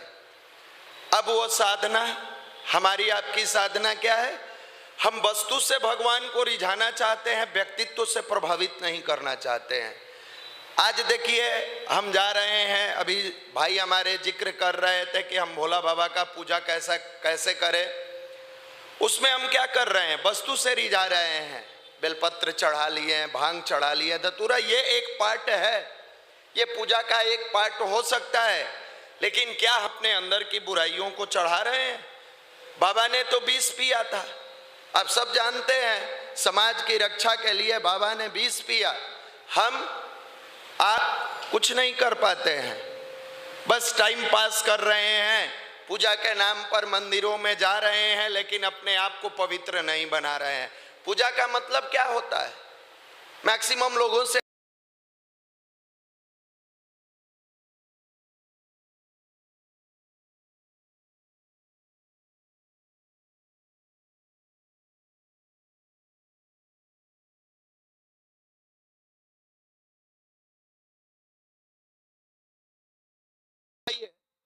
आपका विचार पवित्र है, आपका व्यवहार कुशल है, आप तो रात दिन मोबाइल के डाटा खाने में लगे हैं। अरे घर से आटा कम पड़ गया है जो डाटा के चक्कर में पड़े हैं। आटा खाइएगा तो जेंटिल बनिएगा, डाटा खाइएगा तो मेंटल हो जाइएगा।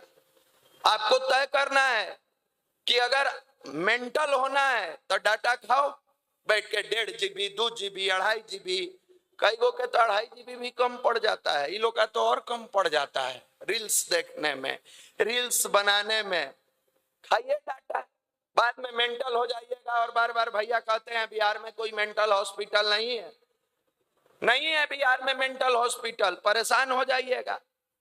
बाद में कहिएगा भैया न जाने क्या हो गया, कैसे हो गया, नहीं समझ में आ रहा है।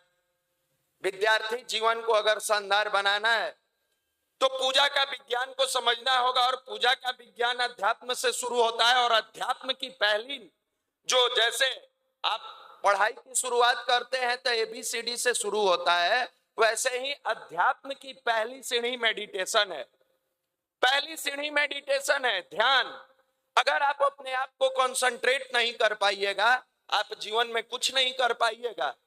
आज 30 वर्षों से अखिल विश्व गायत्री परिवार की इकाई प्रांतीय युवा प्रकोष्ठ युवाओं के उज्जवल भविष्य के लिए कार्य अलग। ऐसा नहीं है कि केवल हम लोग आए यहाँ संडे को आपको लेक्चर दे दिए, नहीं, प्रैक्टिकल होता है। पहले 6 दिन हम लोग प्रैक्टिकल करते हैं। हमारी बहनें बुक स्टॉल लगाती है, झोला पुस्तकालय। कल हमारे भाई द्वारा विचार क्रांति का 10 साल कहने के लिए लोग कह देता है 10 साल इनको कहा जाए मन लगा के पढ़िए, नहीं पढ़ेंगे। 10 साल हमारे विचार क्रांति का हुआ, 12 घंटा का उन लोगों ने अखंड जाप करते हुए अपने वार्षिकोत्सव को मनाया। कहाँ ऐसे युवा मिलेंगे जो अपने जीवन में साधना का महत्व देकर साधन संसाधन के पीछे नहीं भागते, अपने व्यक्तित्व को प्रखर बनाते हैं। विचार क्रांति के माध्यम से परम पूज्य गुरुदेव के विचारों को जन जन तक पहुंचाते हैं। हम लोग जब शुरू में जुड़े थे तो भैया कहते थे कि दलदल में फंसे हुए हाथी को कौन बचा सकता है? हम लोगों को लगता था कि ये क्या समझा रहे हैं, मानवीय बुद्धि हमेशा परेशान करती है। तो उसमें कहते थे कि ऑप्शन है, ऊंट है, घोड़ा है, गधा है, नन ऑफ दीज है। हम लोग सोचते थे ये क्या होगा, फिर समझाते थे कि दलदल में फंसी हुई हाथी को हाथी ही बचा सकता है, न ऊंट खींच सकता है, न घोड़ा खींच सकता है, न गधा खींच सकता है। इस भटके हुए युवा को युवा बचाएगा। फिर समझ में आता था कि ये युवा तो अपने बैंक रेलवे एसएससी के लिए रो रहा है, ये तो अपने छाती पीट रहा है, रेलवे में हो जाता है। टीचर वाले में 1 नंबर से छूट गया, हमारे रूममेट को हो गया। अब समझ में आ रहा है, जब 10 वर्षों हमारे भाइयों द्वारा, सैकड़ों भाई द्वारा लगातार दोपहर के समय में जब आप भोजन करते हैं और भोजन करने के बाद सो जाते हैं, इन भाइयों द्वारा, हमारे भाइयों द्वारा डोर खटखटाया जाता है, भैया हम गायत्री परिवार से आए हैं, आप विद्यार्थी जीवन को शानदार बनाना चाहते हैं, हमारे गुरुदेव की लिखी हुई पुस्तक समय का सदुपयोग पढ़िए। हाथ जोड़ता है, हारिए न, हिम्मत पढ़िए, मन स्थिति बदले तो परिस्थिति बदले। पढ़िए किताब ब्रह्मचर्य जीवन की अनिवार्य आवश्यकता पढ़िए, जीवन जीने की कला सीखिए, सफलता का 7 सूत्र। आपको क्या लगता है कि इस पटना में बिहार के हुए युवा इतना शालीन है जो दोपहर में कोई गेट खटखटाए वो इत्मीनान से स्वागत करके कहे हाँ हाँ भैया लाइए हमको बुक दे दीजिए? नहीं, जब हमारे भाई गेट खटखटाते हैं, विचार क्रांति थर्ड रिवॉल्यूशन के माध्यम से उनके नजदीक पहुंचते हैं, और गेट खटखटाने के बाद कई ऐसे भाई होते हैं जो भोजन करके अभी पहली नींद में सोए रहते हैं, गेट खोलते हैं और सीधे गाली सुनाते हैं, सीधे गाली सुनाते हैं। अब यहाँ लाइव में हम कह नहीं सकते कि क्या क्या गालियां उन्हें सुननी पड़ती है, क्या क्या उनको ताने सुनने पड़ते हैं, नहीं बता सकते हैं, लेकिन वो गाली सुनाते हैं गाली। आप होते साधारण लोग होता तो क्या करते? भाग जाते। नहीं भैया हम नहीं जाएंगे, यहाँ लोग गाली देता है, लेकिन गायत्री की साधना, गुरुदेव जो कहते हैं साधना में प्राण आ जाए तो कमाल हो जाए, ये कमाल की बात है। वो गाली देते हैं, ये हाथ जोड़ के कहते हैं भैया आप पढ़ने के लिए आए हैं, ठीक है अभी नींद में है, गाली दे रहे हैं, लेकिन जब सो के उठिएगा 5 रुपये की पुस्तक है, 10 रुपये की, चलिए नहीं दीजिएगा, रख लीजिए, पढ़ के लौटा दीजिएगा। कभी गुरुदेव लिखा करते थे, बेटे देश की आजादी में बहुत सारे युवा ऐसे थे जिन्होंने गोलियां खाई और पीछे नहीं हटे। आने वाले समय में मनुष्य बुद्धि जब दुर्बुद्धि में प्रेरित होगा तो ऐसे युवाओं, ऐसे लोगों को बचाने के लिए तुम्हें गालियां खानी पड़ेगी, और हमारे भाई खाते हैं, कोई फर्क नहीं पड़ता, तनिक परवाह नहीं पड़ता, कोई सिकन नहीं। एक दरवाजे पर गाली मिलती है, दूसरे दरवाजे जाते हैं, फिर कटकटाते हैं, हौसला नहीं टूटता है। एक एग्जाम में फेल हो जाते हैं, दूसरा एग्जाम में भैया मन करता है पंखा से लटक जाएं, वो तो आप लटकने के लिए कई बार सोच चुके थे। गलती से आप गायत्री परिवार से जुड़ गए जो अभी तक नहीं लटके हैं, और लगातार जुड़े रहे हैं, तो अभी आप नौकरी के लिए रो रहे हैं कि भैया नौकरी नहीं हो रहा है, कागज पर लिख दीजिए, नौकरी लेने वाले नहीं देने वाले बन जाइएगा। इतनी ताकत इस गायत्री मंत्र में है और ये गायत्री की साधना में है। दूसरे दरवाजे पर जाते हैं, तीसरे दरवाजे पर जाते हैं, कई जगह गालियां मिलती है, नहीं टूटते हैं। उनके अंदर गुरुदेव के श्रद्धा का, प्राण शक्ति का प्रवाह चलता है। और कई जगह जाइए तो गेट खटखटाने पर जैसे ही कहते हैं लोग कि हम गायत्री परिवार से आए हैं, बहुत जगह प्यार भी मिलता है, गुरुदेव का स्नेह भी मिलता है। तो उनको बैठाया जाता है, भैया आइए पहले बैठिए, पसीना से भीग गए हैं, पानी लीजिएगा भैया, हम लोग के पास कुछ नहीं है, शरबत पीजिएगा भैया। देखिए गुरु कार्य में जब आप निकले हैं, मदन मोहन मालवीय के चाचा बड़ा परेशान रहते थे, आसपास के गोतिया आपके भी बहुत परेशान रहते होंगे। मदन मोहन मालवीय जी के चाचा बहुत परेशान रहते थे कि हमारा भतीजा भीख मांगता है। उन्होंने ठान लिया था कि गायत्री की साधना करेंगे और गायत्री का प्रत्यक्ष चमत्कार दुनिया को दिखाएंगे। लोगों ने पूछा कैसे दिखाओगे? उन्होंने कहा हिंदू विश्वविद्यालय बनाएंगे, हिंदू विश्वविद्यालय बनाएंगे। पैसा है नहीं, कहां से बनाओगे? लोगों के से एक एक अंश मांगेंगे, एक एक रुपया मांगेंगे। और जब मांगना शुरू किए, बहुत सारे लोगों ने मजाक उड़ाया। लोगों ने कहा क्या कर रहे हो? बगल वाले चाचा ने कहा, परिवार का एक ऐसा लड़का जो भिखारी बन गया, तुम क्यों भीख मांगते हो, छोड़ दो। आप हम होते तुरंत प्रभावित हो जाते कि चाचा कह दिए, अब भतीजा जी सब काम छोड़ के प्रभावित हो गए। उन्होंने चाचा को जवाब दिया, मदन मोहन मालवीय जी का जीवनी पढ़िएगा, पतली सी तो नहीं है लेकिन मीडियम साइज में है, पुस्तक है। छात्र के नाम पहला पेज संदेश लिखे हैं, उसमें लिखे हैं, मर जाऊं मांगू नहीं अपने हित के काज। मर जाएंगे लेकिन कभी अपने पेट और रोटी के लिए किसी के सामने हाथ पसार कर भीख नहीं मांगेंगे। मर जाऊं मांगू नहीं अपने हित के काज, परमारथ के कारण मोही न आवे लाज। अगर समाज के उत्थान की बात होगी तो मुझे कोई लाज नहीं है, मैं भिखारी हूं, भिखारी बनूंगा लेकिन हिंदू विश्वविद्यालय बनाकर रहूंगा। और आज पूरा विश्व, देश नहीं पूरा विश्व जानता है कि ये गायत्री का प्रचंड साधक जो अपनी तपश्चर्या के कारण एक ऐसे यूनिवर्सिटी का निर्माण इस भारत में किया जो आज पूरे विश्व को ज्ञान का प्रकाश देने का काम कर रहा है, इसका नाम साधना है, इसका नाम साधना है।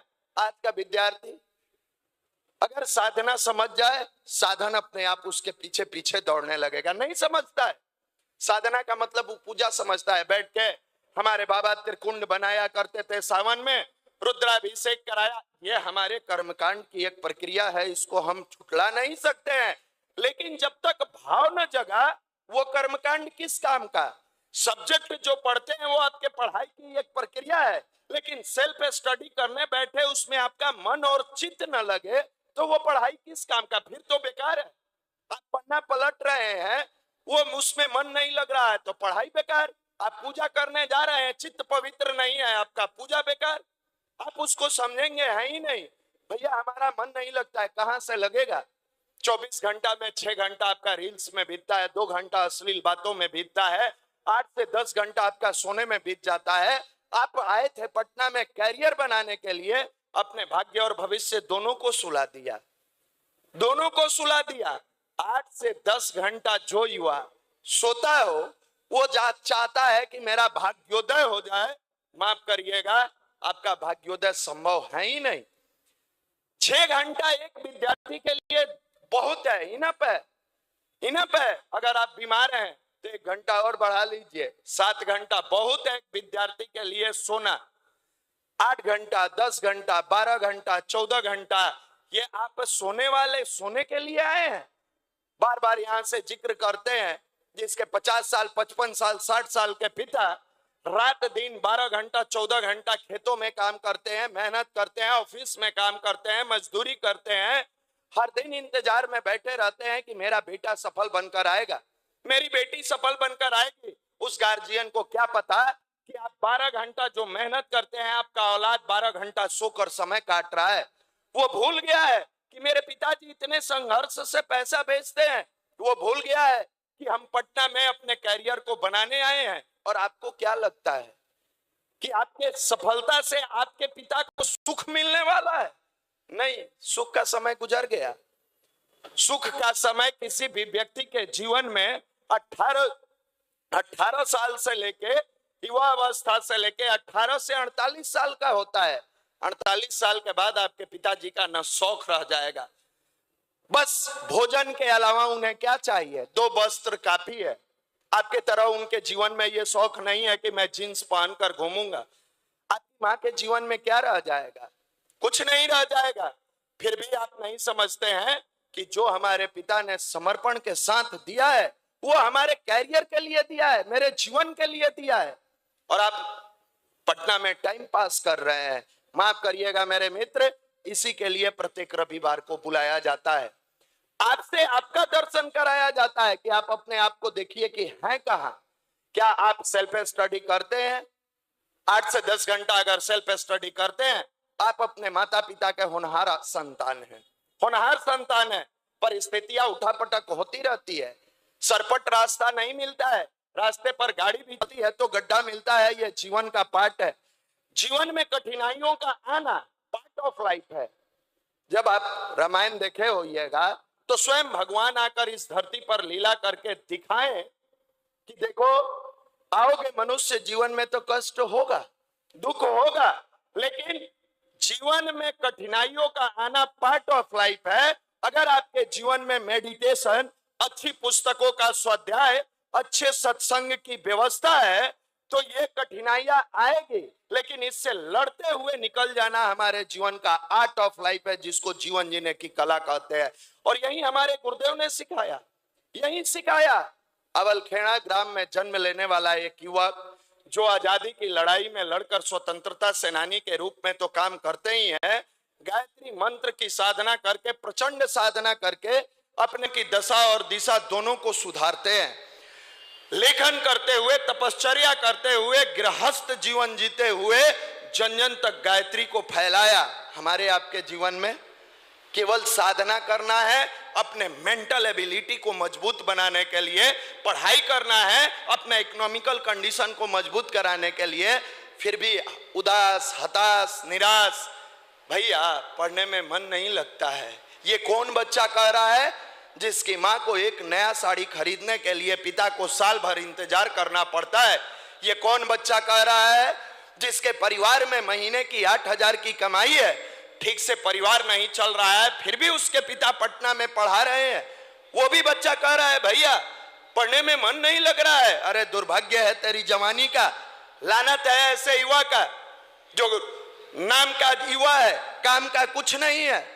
अरे जवानी तो आपके अंदर होती तो 8 से 10 घंटा, 12 घंटा, 14 घंटा, ऐसे ऐसे युवा भी हमारे युवा प्रकोष्ठ में भाई लोग हैं जो 8 घंटा दूसरे के यहाँ जाकर पार्ट टाइम जॉब करते हैं, 8 घंटा, उसके अलावा 8 घंटा सेल्फ स्टडी करते हैं। ऐसे ऐसे भाई हैं जो पार्ट टाइम जॉब करते हुए बैंक में आज ब्रांच मैनेजर है। ऐसे ऐसे भाई हैं। हम लोगों को याद है 2005 का एक लड़का जो कार्यक्रम समाप्ति के बाद, वार्षिकोत्सव अपना हुआ था, उसके समाप्ति के बाद मनीष भैया से मिलता है, भैया हम बहुत गरीब हैं, पढ़ाई के लिए पैसा नहीं जुटा पाते हैं, हम चाहते हैं कि पैसा जुटाएं और कुछ अच्छा करें।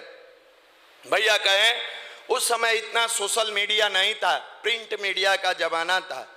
उन्होंने कहा कि आप कुछ काम करके पैसा अर्जित करना चाहते हैं तो जी भैया, कहे पेपर बेच लीजिएगा। जी भैया हम पेपर बेच लेंगे। मनोबल देखिए गायत्री की साधना का। आप कहते हैं हमारा मनोबल टूट जाता है, हाँ भैया बेच लेंगे। उन्होंने कहा ठीक है, हम सब लोग इधर पेपर लेते हैं। जितने लोग उस समय लगभग 70 या 80 भाई अपना जो युवा प्रकोष्ठ के थे वो पेपर लेते थे और सब कंकड़ बाग में रहते थे। सबने तय किया कि भाई पेपर लेंगे तो अपने गायत्री परिवार के लड़का से लेंगे। उन्होंने काम किया, 4 बजे भोर में साइकिल लेकर स्टेशन पर जाता था, मेहनत करता था, साइकिल चलाता था, 60-70 लोगों से पेपर देने का काम शुरू किया, 350 लोगों तक पेपर पहुंचाना शुरू किया। धीरे धीरे उसकी आर्थिक स्थिति सही हुई। फिर आकर पूछा भैया मेरा ग्रेजुएशन हो रहा है, मैं बैंक की तैयारी करूं, मेरा मन है कि मैं बैंक में जाऊं। भैया कहे करो। उस समय भी पीडीसी चलता था। वो लड़का पीडीसी किया। 2007 के दिसंबर आते आते बैंक ऑफ इंडिया में उस लड़के का क्लर्क में फाइनल सिलेक्शन हुआ और आज बैंक ऑफ इंडिया में है। यह है गायत्री की साधना, यह है प्रचंड ताकत।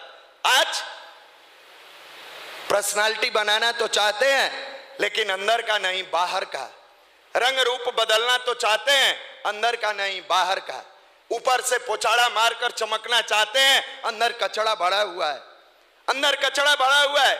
गायत्री की साधना 20 मिनट आंख बंद करके मनीष भैया कहे हैं तो हम कर लेते हैं, युवा मंडल में कहा गया है तो हम कर लेते हैं, और करने के बाद दिन भर इसमें गार्बेज मेंटल कचड़ा भरे रहते हैं। कभी अश्लील वीडियो का, कभी वो भाग गई, वो बैठ गई, वो उठ गई। अरे दुनिया के भागने की चिंता सता रही है और तुम्हारे किस्मत से धन दौलत रुपया पैसा नाम इज्जत शोहरत भाग रहा है, इसकी चिंता नहीं है। वो उसके साथ भाग गई, उसका इज्जत चला गया, ये डर, ये मजा ले रहे हो और कल के डेट में बेरोजगार आए हो, बेरोजगार लौट के जाओगे, तुम्हारे पिता की इज्जत चली जाएगी, इसकी परवाह कभी किए हो कि जब बेरोजगार लौट के जाएंगे हमारे पिताजी गांव में क्या मुंह दिखाएंगे? जो कभी मजदूरी करके, कभी धान बेच के, कभी गाली सुन के मेहनत करके पैसा दिए हैं, यहीं पर परम पूज्य गुरुदेव की पतली से लिखी हुई किताब है समय का सदुपयोग। हम सबसे निवेदन करेंगे 10 बार पढ़िए, भाई बहन दोनों से निवेदन करेंगे 10 टाइम्स आप पढ़ो समय का सदुपयोग। हारिए न हिम्मत, मन स्थिति बदले तो परिस्थिति बदले, ब्रह्मचर्य जीवन की अनिवार्य आवश्यकता है। ये पुस्तक नहीं है, ये युवाओं के लिए संजीवनी है, ये संजीवनी है। और जब इस संजीवनी का आप रसपान करोगे और ध्यान करोगे तो गुरुदेव की वो बातें जो साधना में प्राण आ जाए तो कमाल हो जाए, आपकी जिंदगी में कमाल हो जाएगा। आप केवल आकर बैठते हो, सुनते हो, उतारते नहीं हो जीवन में। आप में से कई लोग ऐसे ज्ञान देते हैं, झूला पुस्तकालय चलाने से क्या होगा, युवा मंडल चलाने से क्या होगा। दूध के दांत अभी टूटा नहीं है, अभी बाप के पैसा पर आप पल रहे हैं ना। ज्ञान बहुत दीजिएगा, जिस दिन संघर्ष के रास्ते पर छोड़ दिया जाएगा ना, गलती से ठोकरें खानी पड़ गई, पंखा याद आएगा, लटक जाइएगा। अरे आपके अंदर वो क्षमता पैदा होता है कि निगेटिव समय में भी हम पॉजिटिव। हमारे भाई लोग जाते हैं, गालियां मिलती है, अब वो कल के डेट में जॉब में जाएंगे, वो इतना मेंटल रूप से मजबूत होंगे कि इनका सीनियर कभी इन पर डोमिनेंट नहीं हो सकता है। रियल पर्सनालिटी अगर डेवलप करना रहता है तो देखिएगा किसी भी कंपटीशन में इंटर्नशिप कराना पड़ता है। ये जीवन का इंटर्नशिप है। हम लोग नुक्कड़ सभा किए हैं, नुक्कड़ सभा में गए, झोला पुस्तकालय चलाएं, डोर टू डोर अभियान चलाएं, प्रचार किए। अंदर से औलाद को फौलाद बना देता है, इसी का नाम विचार क्रांति है। बहुत समय न लेते हुए हम सबके प्रेरणा स्रोत परम आर्य लगातार 30 वर्षों से न जाने हम जैसे लाखों युवाओं को सही रास्ता दिखाए, सही राह पर चलाने का काम किए। बहुत सारे ऐसे युवा जो अंदर से हताश और उदास हो जाते हैं, जिनको लगता है जीवन में अब हम कुछ नहीं कर सकते हैं, साधना, स्वाध्याय, संयम, सेवा को अपने जीवन में उतारते हैं, गुरु कार्य से जुड़ते हैं और अपने आप को बैंक, रेलवे, एसएससी में आज सफल बनाते हैं। डिपेंड करता है आप पर कि आप किस भाव से इस जगह जुड़ने आए हैं। अगर लेने वाली भाव है तो ऐसे ऐसे लड़के जो साधारण परिवार से आए, भाई बहन, और उन्होंने अपने कैरियर को सफल बनाया। इतना ही नहीं, एक इलाहाबाद का लड़का कल रात में फोन करता है, भैया हम ध्यान के माध्यम से, यूट्यूब के माध्यम से ध्यान करना शुरू किए, बहुत मेहनत किए भैया, मेरा एसएससी में सिलेक्शन हो गया है, हम अभी तो जा रहे हैं, लौट के आएंगे तो मनीष भैया का एक बार दर्शन करना चाहते हैं। न जाने सोशल मीडिया के माध्यम से कैसे कई इतने भाई बहन है, कितने भाई बहन जिन्होंने अपने जीवन को बदला। तो एक जोरदार कर गायत्री मंत्र। ओम भूर्भुवः स्वः तत्सवितुर्वरेण्यं भर्गो देवस्य धीमहि धियो यो नः प्रचोदयात्। मित्रों, अभी आपको बताया जा रहा था कि कैसे हम अपने जीवन की समस्याओं का समाधान कर सकते हैं। अगर कोई ये सोचता है कि किसी का प्रवचन सुन के, किसी का मोटिवेशन का स्पीच सुन के हम दुनिया में चमत्कार कर लेंगे, तो हमारा मानना है कि आप दुनिया के सबसे बेवकूफ़ आदमी हो। न तो किसी के प्रवचन से आपका फ़ायदा होने वाला है, न किसी के मोटिवेशन से आपका फ़ायदा होने वाला है। आपका फ़ायदा तो आपके सोच के अनुसार ही आपको मिलेगा। तो साहब, इतना मेहनत क्यों होता है भाषण प्रवचन का? ये इसलिए होता है कि आपको रोशनी दिखाया जाए, लेकिन चलना किसको है उस रोशनी में? भगवान को कि आपको? भगवान को। भगवान को रोशनी दिखाए। सब बिहारे में के हैं, यहीं जन्मे हैं। ऊपर का जितना 3 नंबर माल था बिहार में ठेला गया। चलिए बढ़िया है। तो कहने का मतलब यह है कि मैंने साफ साफ शब्दों में कहा है, दोबारा फिर कान खोल के सुन लीजिए। ना तो किसी के प्रवचन से, ना किसी के भाषण से आपका कल्याण होने वाला अच्छा नहीं होगा किसी से। दुनिया के टॉप IITN को भी हम बुला दें, साहब ये बहुत बड़े साइंटिस्ट हैं, इन्हीं का स्पीच करा देते हैं। मैं चैलेंज करता हूं, अगर आप खैनी खाने वाले हो तो उनका स्पीच सुन के भी रूम में जाके आप बढ़िया बोल ले। सही बता रहे, कुछ नहीं होने को है। आपके अंदर अगर कुछ सुगबुगाहट नहीं हो रहा है तो इन चीजों का कोई लाभ नहीं मिलता है।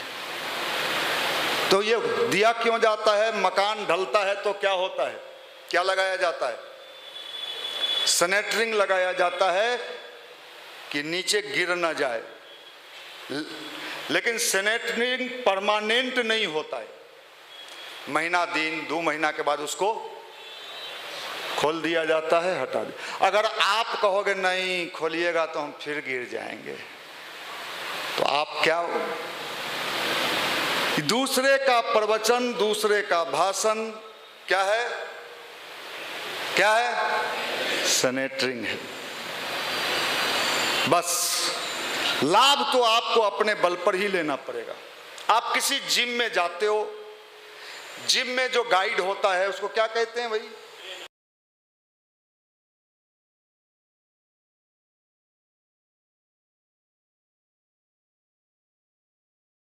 हो सकता है लेकिन आपका मसल बना सकता है क्या? बनाना आपको ही। क्लास में टीचर पढ़ा रहा है, पढ़ेगा कौन? आपको ही करना है। इसलिए समझिए कि काम करने से फायदे क्या होते हैं, और काम करने के जो फायदे हैं उससे आपके बुद्धि का विकास होता है, सोचने का तरीका डेवलप होता है। दुनिया में तरह तरह के लोगों से जब आप मिलते जुलते हैं तो आपके अंदर समझदारी आती है, और इसका लाभ व्यक्ति के व्यक्तिगत जीवन में मिलता है। इसलिए परम पूज्य गुरुदेव ने कहा, आप हमारा काम करो। कुछ लोग कहते हैं और कहती हैं, ये करने से क्या होगा? भैया ये करने से कुछ नहीं होगा। तो बोरिंग रोड के चौराहे पर गाड़ी के बोनेट पर केक काटने से क्या होगा? है आजकल नया फैशन ट्रेंड में आया है, सुने हैं, जैसा कि आप भी ऐसे ही मनाए थे अभिषेक जी। आजकल नया ट्रेंड आया, मैं भी पूछना चाहता हूं, वो गाड़ी भाड़ा का अपना नहीं, बॉयफ्रेंड लाया है, उस पर भी मुझे जवाब चाहिए भाई। जो सुन रहे हैं वो भी, जो आए हैं वो भी, जो नहीं आए हैं वो भी, भाई उसका भी मुझे जवाब दे दो। गाड़ियों भाड़े का है, अपने बाबू के नहीं है। बाबू तो टेम्पू पर चढ़ने का पैसा दिए हैं।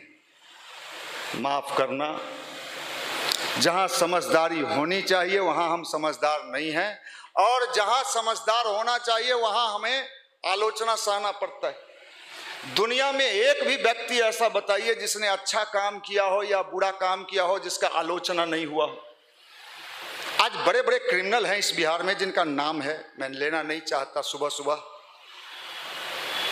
लेकिन उन्होंने मेहनत किया होगा ना। जो क्रिमिनल हैं मेहनत किए होंगे तब तो क्रिमिनल बने कि फ्री में बन गए। फ्री में मेहनत किया होगा, रिस्क, गोली चलाएंगे तो हम पर भी चल सकता है, मारे जाएंगे, लेकिन उसने रिस्क लिया और क्या बन गया? क्रिमिनल बन गया। फिर क्या बन गया? विधायक बन गया। फिर क्या बन गया? मंत्री बन गया। अब आप कहिए, देखिए उसका भाग कितना तेज है, चाकू चलाता था। अरे चलाया ना, तू तो ना चाकू चला सकता है ना कैंची चला सकता है, तू तो ना नर है। बार बार मैं कहता हूं, लाज लगेगा तो ठीक है, नहीं लगे तो तू बेशर्मा है। तू ना नर है ना नारी है, तू तो बीच वाला है। अच्छे लोग रिस्क नहीं लेंगे, भैया मैंने लिया रिस्क, आपके सामने है, मैं खड़ा हूं भाई। हमसे ज्यादा ताकतवर के उनसे जुड़ के हम लिए रिस्क। रोड पर झाल बजाए 14 साल, ये सब तो आया सीधे माइके पकड़ लिया। जितना छोरा सब है नहीं का सीधे एकरा का कहता है एकरा का कहता है पॉडकास्ट। ये पॉडकास्ट हो है तोरी पॉडकास्ट के पॉडकास्ट है फ्री में चाहिए ले में। जब फ्री में मिल तो मास्टरी के नौकरी 50,000। एक बार हम सब दिल्ली जाते हैं तो 40-50 हज़ार फ्लाइट में हमारा भाड़ा लग जा आवे जाए में, 3-4 आदमी से जाइए और तोरा 50,000 सैलरी हो। झाल बजाए रोड पर, पूछेगा फायदा हुआ तो फायदा नहीं कैसे हुआ, फायदा नहीं कैसे हुआ। फायदा नहीं होता तो बिहारी बुड़बक होता है, दुनिया के सबसे शातिर होता है सब। दोसर के रूम में जाएगा गिलास चुरा के चल देगा सब। अगर फायदा नहीं होता तो बोला ना कितना साल, 30 साल। अभी बोला ना, सुने ना भरा है। अगला बार कान के डॉक्टर बोलिए सब यहाँ से 30 साल। अगर हमारा फायदा नहीं होता यहाँ काम करने से तो हम क्यों करते भाई। बिहारी हैं बुड़बक थोड़े। जबरदस्त फायदा हुआ। तू मुखिया के साथ चाय पिएगा गांव के, वो तोरा नहीं पियाएगा। हम चैलेंज करते हैं और हम गायत्री माता के सामने बोलते हैं। 14 साल जो भगवान के लिए रोड पर झाल बजाए तो केकरा साथ चाय पीते हैं रे, गवर्नर के साथ। टेबुल पर अब बिस्कुटो रहा है, दुकान वाला बिस्कुट नहीं, बोरिंग रोड वाला। खाओगी टूटती नहीं है, टूट जाएगी और ऐसी टूटेगी कि सोनम बनोगी। हमको भाषण देने नहीं आता है, हम हैं नगर निगम के कर्मचारी। हम उधर से चलबे करते हैं तो फट्टी बाल्टी या झाड़ू लेके चलते हैं। हमारा काम है फट्टी लगाना। भाषण के लिए देखिए वहां बैठल है समय। कौन अभी कथी पर तो बोल रहा था, क्या बोल रहे, समय का सदुपयोग। समय का सदुपयोग। चटियाई में समय के सदुपयोग नहीं हो जानू कहाँ हो अभी। उधर से वो दिल फेंक दिया साला। फ्री के दिल, फ्री के मोबाइल, फ्री के है थोड़ी दिल। और बादो कहती है मेरा दिल टूट गया, दिल टूट गया। हे गायत्री माता, हे भोला बाबा, अगर सही में आप हैं, सब जल चढ़ाता है आप पर। ऐसा दिल तोड़िएगा कि अगर चूर्ण भी नहीं बन सके। दिल टूट गया, माफ करना। फायदा नहीं कैसे होता है। डॉक्टर साहब बैठल है, MBBS डॉक्टर, देखिए खड़ा हो जाइए शशांक जी, 1 मिनट मुंह दिखा दीजिए, खड़ा हो जाइए। वैशाली में पोस्टिंग है। तू कहीं रे, मैं बोरिंग रोड हॉस्टल में रहती गंडा ताबीज बनाती, गाड़ी के बोनेट पर केक काटती।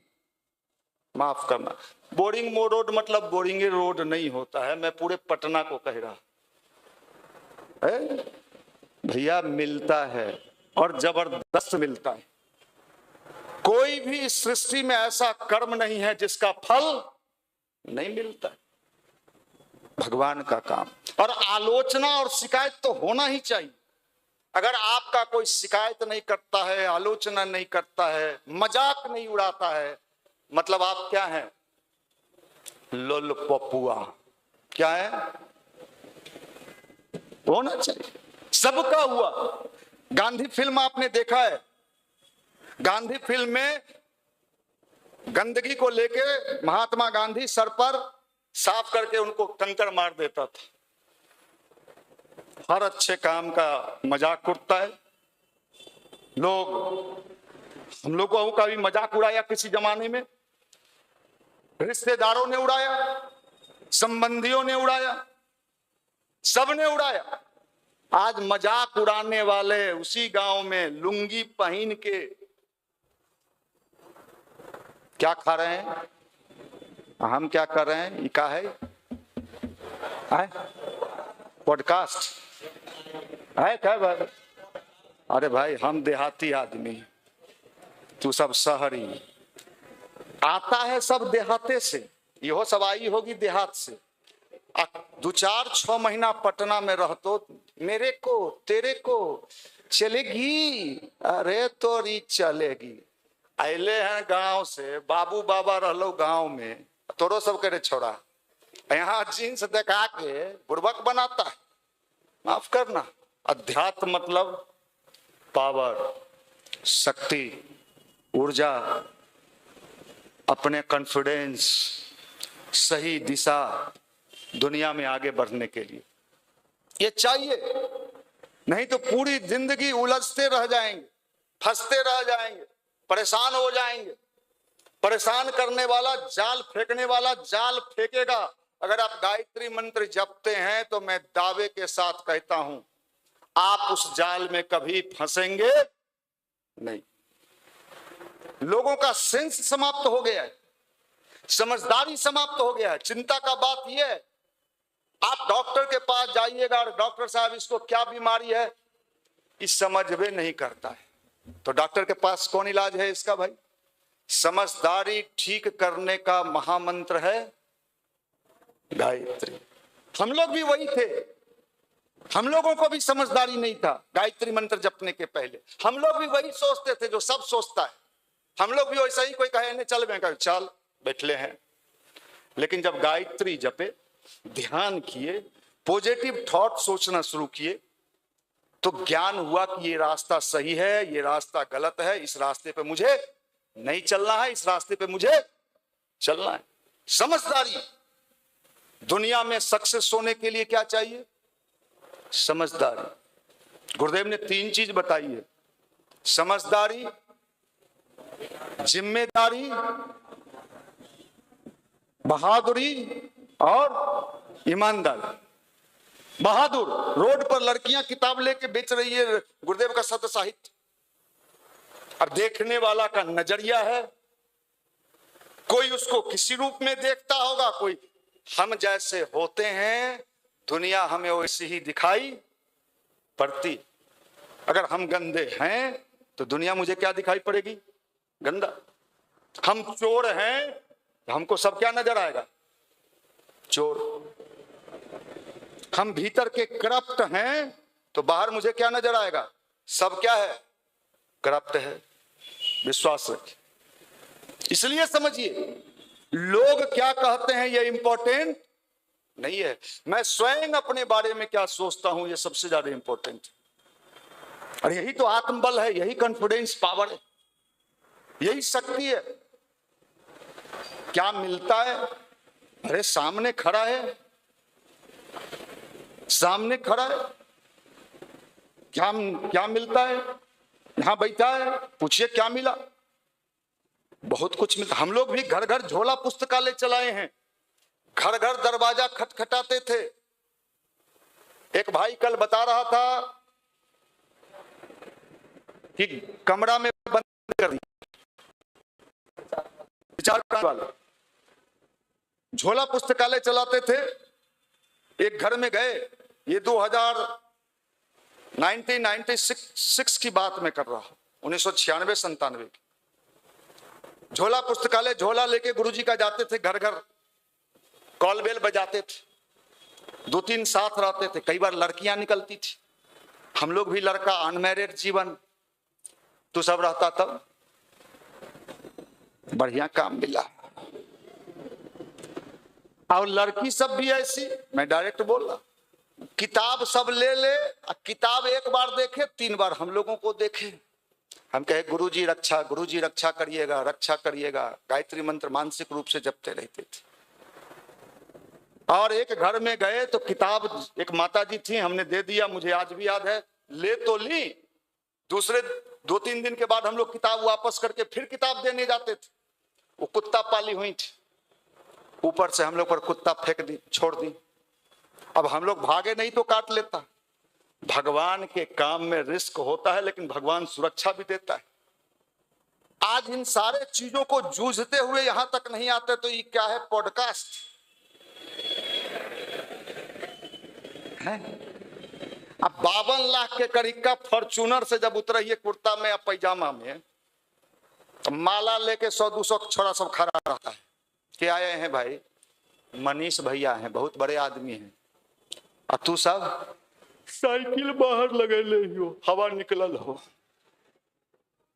रे झाल बजाए भगवान का काम किए तब न रे, है नहीं मिलता है। हम गायत्री जपे हैं, जो भगवान के काम में बाधा उत्पन्न करेगा या दूसरे को भटकाएगा, उसका जीवन का समय आया है। दुनिया में आग लगा हुआ है। लोगों के बुद्धि में सबसे समस्या ये है, बुद्धि में, विचार में, सोचने के ढंग में आग लग गया है। समझ में नहीं, रिश्ता नाता समाप्त हो चुका है। कोई रिश्ता नहीं, कोई नाता नहीं, कोई संबंध, सब समाप्त। The end. कहां रहोगे? कहां रहोगे? नौकरी के बाद कहां रहोगे? ना हम रेलवे में ढुक जाएंगे ना। अच्छा ढुक तो जे में करबे, मान ली ढुक गया तो उसके बाद ब्याह करेगा, पत्नी को कहां रखेगा? ना उसको चंद्रमा पर भेज देंगे। तू जे में रेलवे में माफ करना, ये दिख रोज सोशल मीडिया तो देखने का इच्छा नहीं करता है। चलो सुबह खोलिए अभिषेक जी, आपके साथ ऐसा नहीं नहीं कुछ? हाँ ठीक है। बेचारा यो परेशान कुछ रहता है चेहरा से। नकली दिल पर मत जाइएगा, मुंह कान देख के वैसा ठेल देता है सब। हाँ सावधान रहिएगा, वो फर्जी दिल है। हाँ वो नहीं जाइएगा, सब ओरिजिनल कहाँ है? गायत्री मंत्र, ध्यान, पॉजिटिव थॉट भटका दिया। ये अच्छा हुआ कि आप लोग आजादी के समय पैदा नहीं लिए। भगवान का बड़ा कृपा हुआ कि आप सब आज पैदा लिए। अगर उस समय आप लोग पैदा लेते तो जितना महात्मा गांधी का आंदोलन था, सुभाष चंद्र बोस जी का आंदोलन था, सब आंदोलन फ्लॉप कर जाता। अंग्रेज आपको भटका देता। जिलेबी खैमे, आप जिलेबी पर भटक जाते।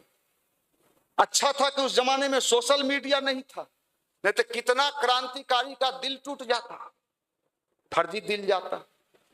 ये अच्छा हुआ देश आजाद हो गया। तब आप अभी के समय में लोगों को बदलना, लोगों को अच्छा रास्ता दिखाना, ये ईश्वर का काम है और यही भगवान का काम है। अगर आप सही में चाहते हैं कि जीवन में हमें कुछ मिले, तो मैं आपको कहता हूं हमने किया है भाई। भगवान के कंपनी में हमने शेयर लगाया। शेयर एक रिस्क है, शेयर रिस्क है।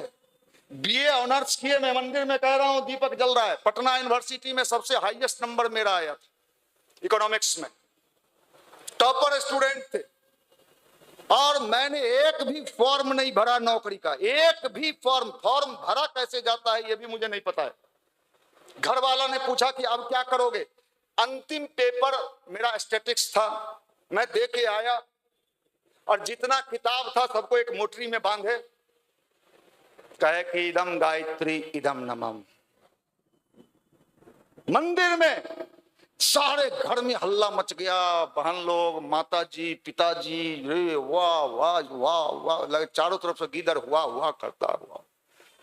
मैंने किसी का सुना नहीं, मैं जो सोचता हूं वही करता हूं।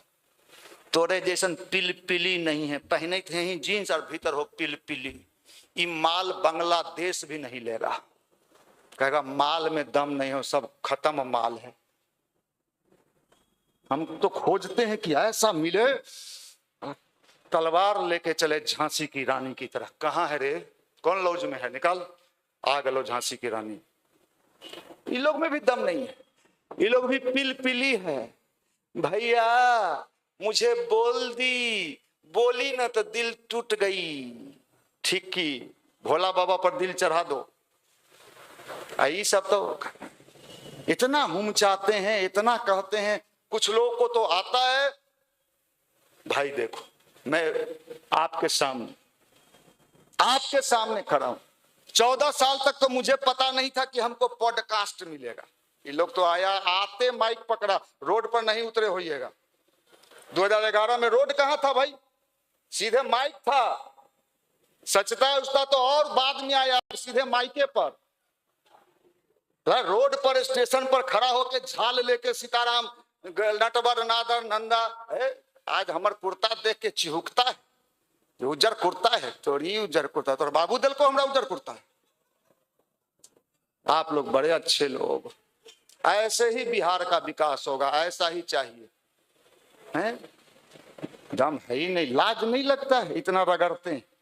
यहाँ प्रवचन सुनने आए भाई, ध्यान कर, गायत्री जब, पॉजिटिव थॉट रख, मिलेगा, सब मिलेगा, सबको मिला, आपको भी मिले।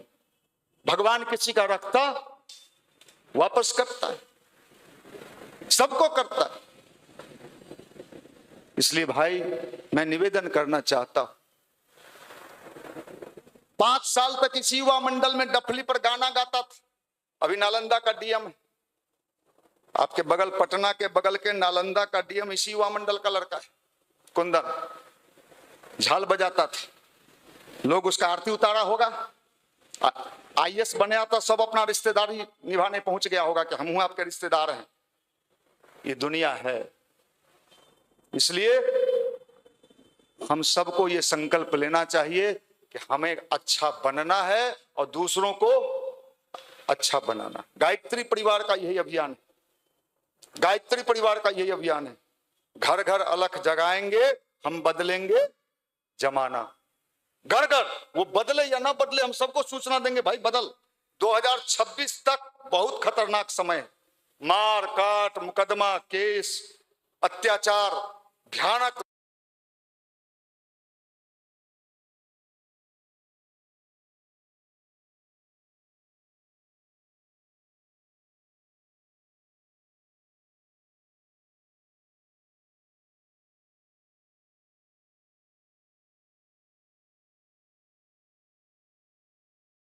में हम हाथ पर हाथ धरे बैठे नहीं रह सकते, हमें लोगों को अच्छा बनाना होगा।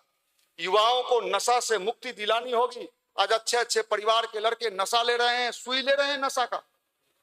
नशा का जो हुआ शिकार, उजरा उसका घर परिवार।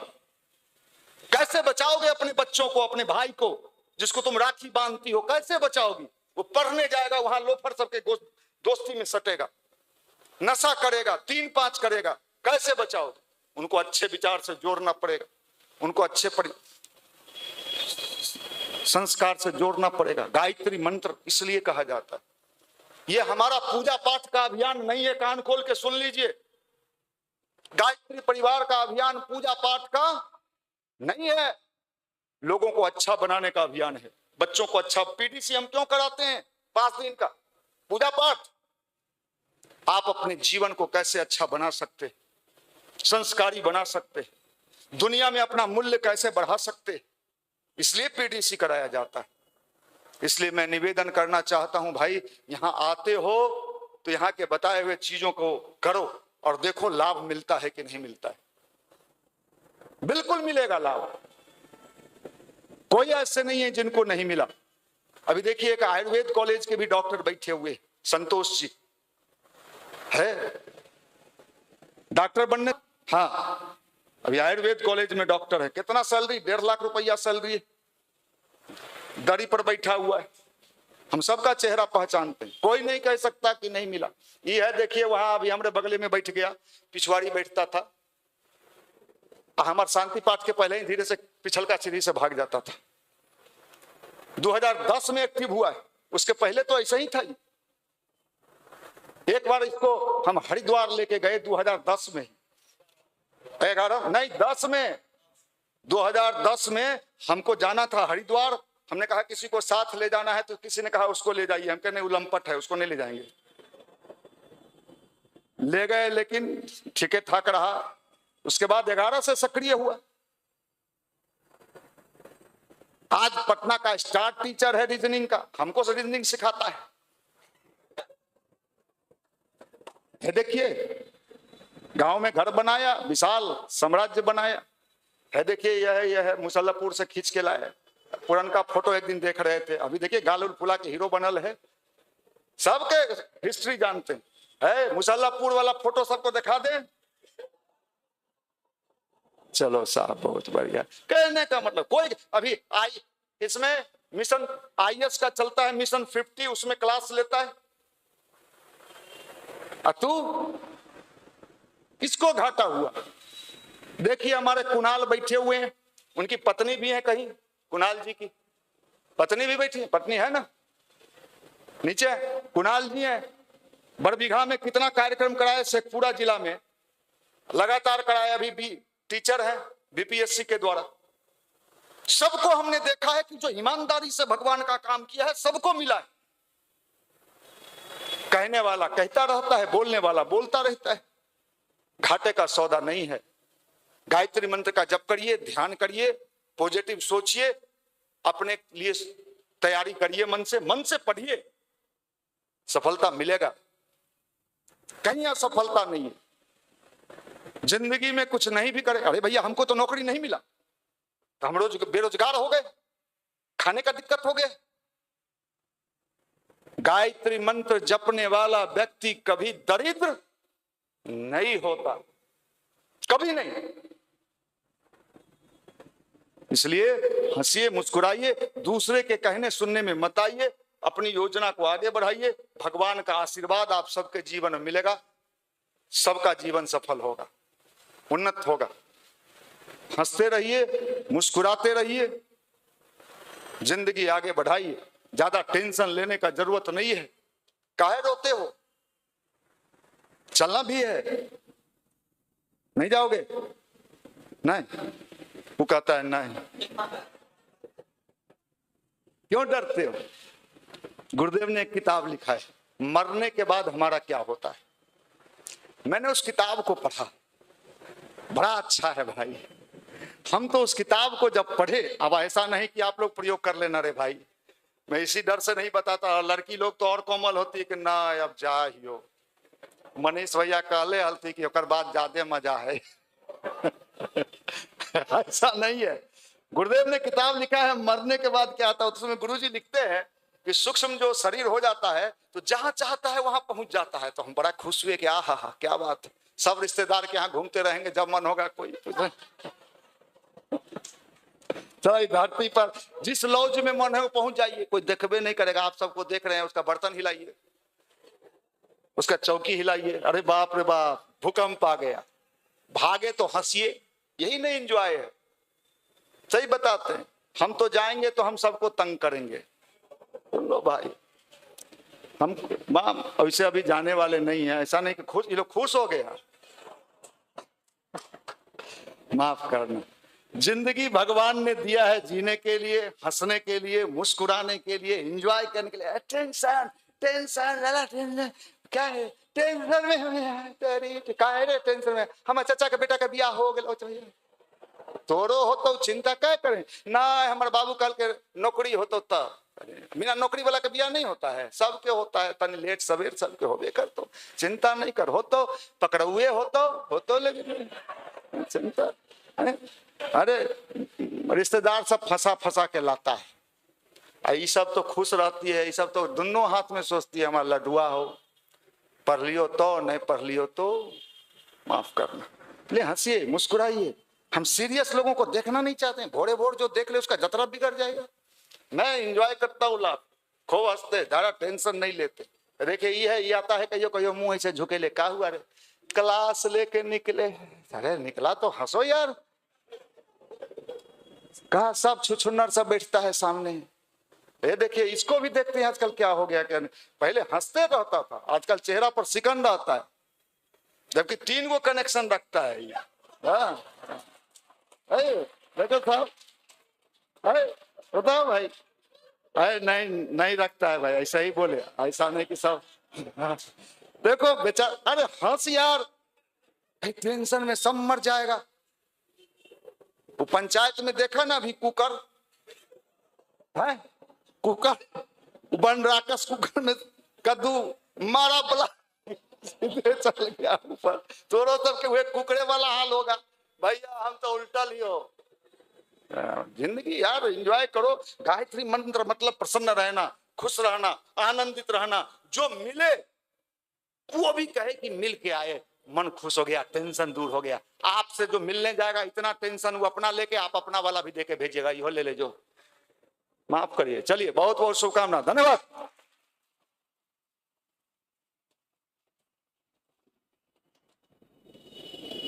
ऐसे कितने भाई बहन हैं जो पहले दिन युवा मंडल में आए हैं? हाथ ऊपर करेंगे, बिल्कुल पहले दिन जो आए हैं,